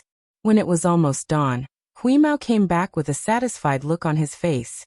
He even brought back a 2-meter-long snake for Silen and Tang Qiuqiu to enrich their diet. Right, Silen, I saw that kid in the sandstone area, Huimao said while lying on his side on the bed, licking his paws. It's the same old broken car. Driving over there, and he's not afraid of death. He's picking places with more stone eaves. He's probably practicing driving. He's a racing driver. Silen had noticed that the young man's arms and wrists were very strong, and his physique was quite good. At the same time, the young man wasn't as impulsive as other people his age. When he met Silen, he looked at him calmly, probably analyzing whether or not someone like Silen would be a good tenant. It was important to know that controlling the rudder at high speed under the influence of air pressure was quite strenuous, especially when cornering. Strong arms were needed to maintain the flying car on the desired route. Therefore, strong arms and wrists were a must in a long-distance race. In a racing car race, the strong horizontal centrifugal force during cornering would cause the driver's blood to flow to one side. However, at this time, the driver still needed to think calmly to face the next corner and the possible dangers that might arise.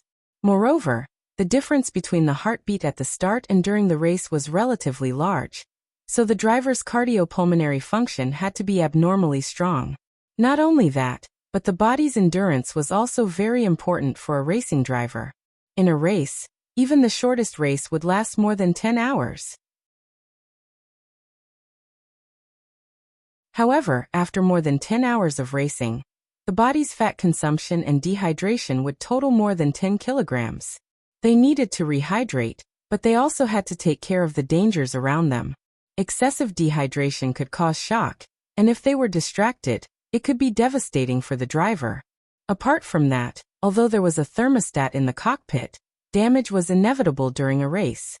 If the thermostat malfunctioned, the temperature in the cockpit would rise to more than 20 degrees higher than normal body temperature.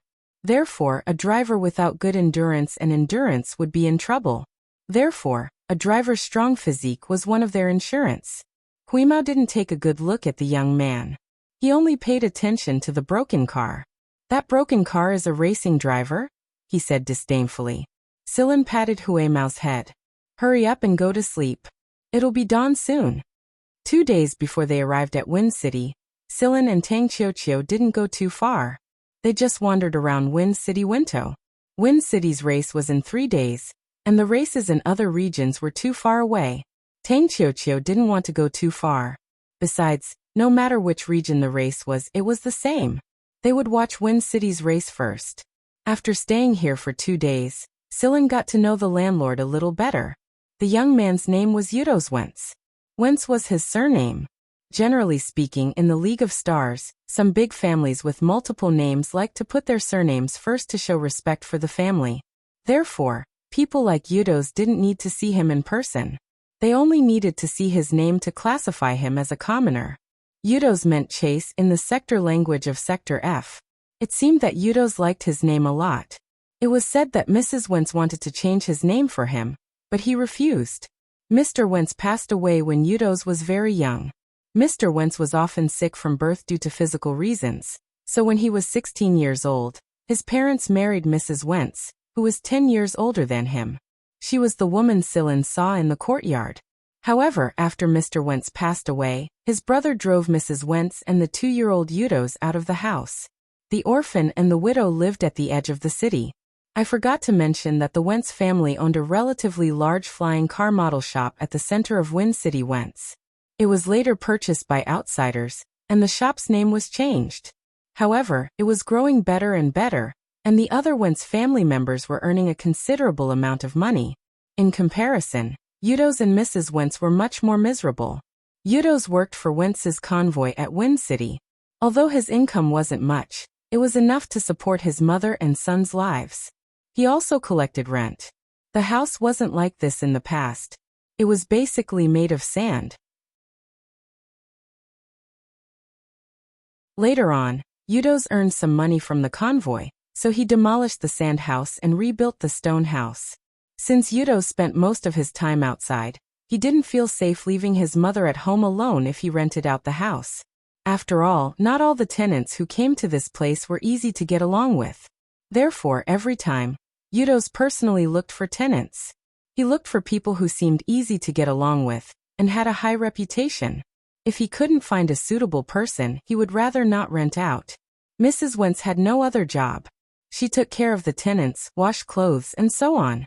In her spare time, she made some handicrafts and sold them for a little money. After all, in the era of high-tech domination, handicrafts were too cheap. A machine made things more accurate and beautiful, and it took less time, low cost, and high efficiency. However, handicrafts were more creative. As long as the producer had a good idea, there would still be people who would buy it.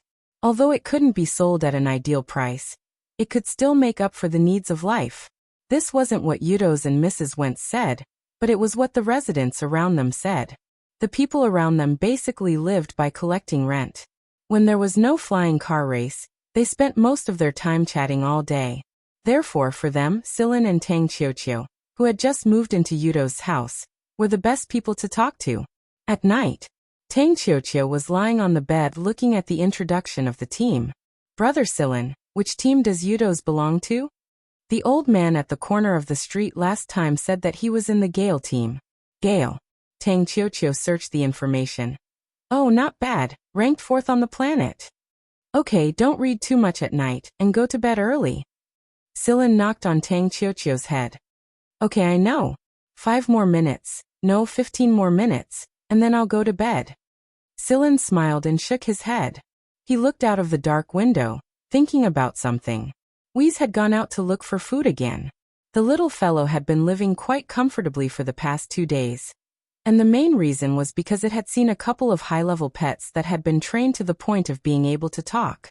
Although they had seen rich people raising high-level pets that could talk back in Aurok, they didn't think that there would be high-level pets in this place as well. It was obvious that this was a place where the rich spent their time. Ever since he saw the high-level pets that could talk, Huimao was much more relaxed. He would say a few words on the road from time to time, enjoying the attention of passers-by. At the same time, he was also proud of the fact that the high-level pets that could talk had a thick accent in the language of the League of Stars. Regarding this, Huimao had improved himself again.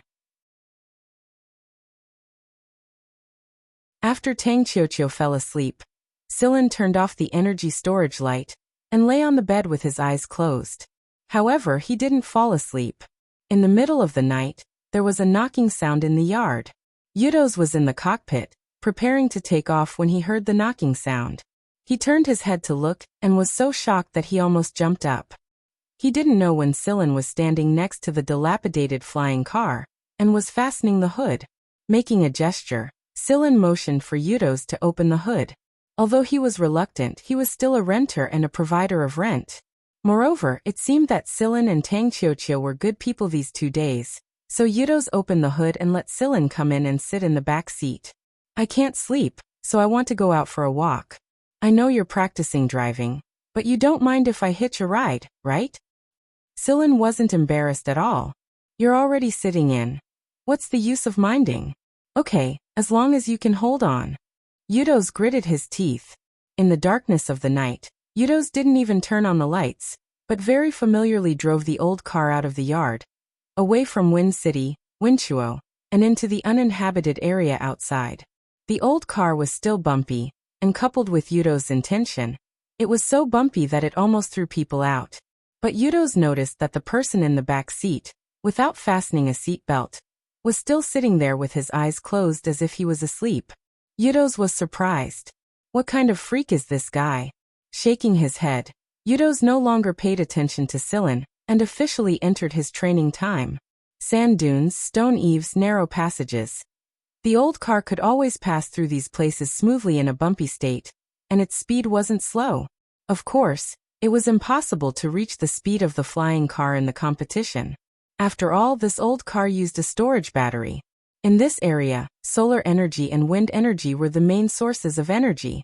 These two types of energy were converted into stored energy and stored in the storage battery to provide other power supplies, such as storage lamps, some household appliances, flying cars, and so on.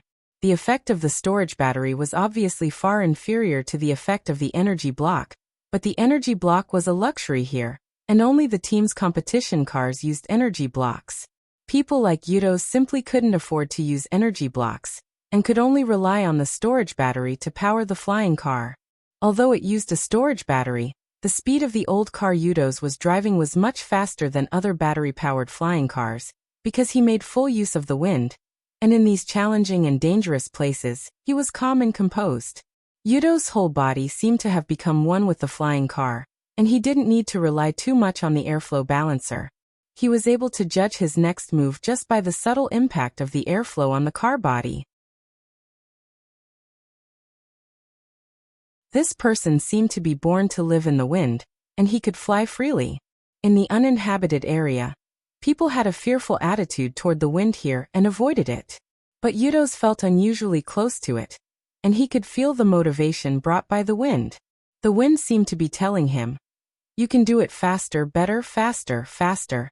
At this moment, Yudos forgot about Sillin in the back seat, and was completely immersed in the world of himself, the flying car, and the wind. When turning a corner, Yudos skillfully controlled the car, making use of the airflow around the corner, and the whistling wind to allow him to complete the turn more perfectly, but he didn't consider Sillin in the back seat. An extra person meant an extra weight, an element he couldn't control here. So when he controlled the car according to the thousands of times he had done before, he suddenly discovered his negligence. The rock protruding from the side of the mountain was getting closer and closer to the car. But Yudos reacted quickly, adjusting the control panel at an even faster speed, turning the rudder, and then tilting his body to a certain angle to coordinate with the car's movements. This series of actions was completed in an extreme amount of time, and the car almost brushed the edge of the rock. After turning the corner, Yudos didn't continue to drive in this narrow pipe, but instead drove the flying car out of the narrow pipe and landed behind the big rock mountain. He popped out the nails and tightly held onto the big rock mountain to prevent the flying car from being blown away by the wind. After the flying car stopped, Yudos leaned on the rudder, panting. "Oh, I made a mistake." Sillin opened his eyes and said, "You shut up if you weren't in the car. How could this happen to me?" Yudos roared, his forehead covered in sweat, and his back was also covered in cold sweat. That was really too thrilling, and it was beyond his expectations, but fortunately, it was still under control, or else the two of them would have died here today. You can't blame the fault caused by your own negligence on others. After all, you knew before I was in the car, but at that time you forgot about it. Instead, you habitually followed the previous operation, and used the habitual thinking to control the car. This is your own fault, you can't deny it. Yudos didn't speak again. He also knew where his mistake was, and indeed, this was a lesson. He was too confident, so confident that he ignored the critical factors. But the operation just now was very good. At least you didn't panic. If your reaction time was 0.1 seconds late, then we could only come into contact with the rock explosion. Yudos suddenly realized that the person sitting in the back seat was too calm. So calm that he was like a bystander. "Are you also a flying car driver?" Yudos asked solemnly. It should be known that in Wind City, there were many taboos between the drivers, and the contestants didn't like their driving habits to be noticed by others. If that was the case, it would be very disadvantageous to them. "No, I spend more time driving a fighter jet than a flying car," Sillin said. In the 6th team, fighter jet piloting was a compulsory course for the combatants. If you don't even know how to drive a fighter jet, how can you still fight? When he heard about fighter jets, Yudos' eyes lit up, but then they darkened. "Do you want to drive a fighter jet?" Sillin asked. "I'd be lying if I said I don't, but that idea is too vague." Yudos buried his head in his arms and said gloomily, "Do you know what my job is?" "I only know that you work in the team." Oh, work. Yudo's laughed at himself. Do you know, in the team, there is a kind of person called a substitute. You're tuning in to the Li Mei's Wuxia Whispers YouTube channel. We're so grateful for your support, and don't forget to subscribe to join us on this incredible journey through captivating stories. Your generosity through donations truly makes a world of difference, as it's the primary source of revenue that allows me to expand and enhance this channel for you. Thank you from the bottom of my heart for being a part of this adventure.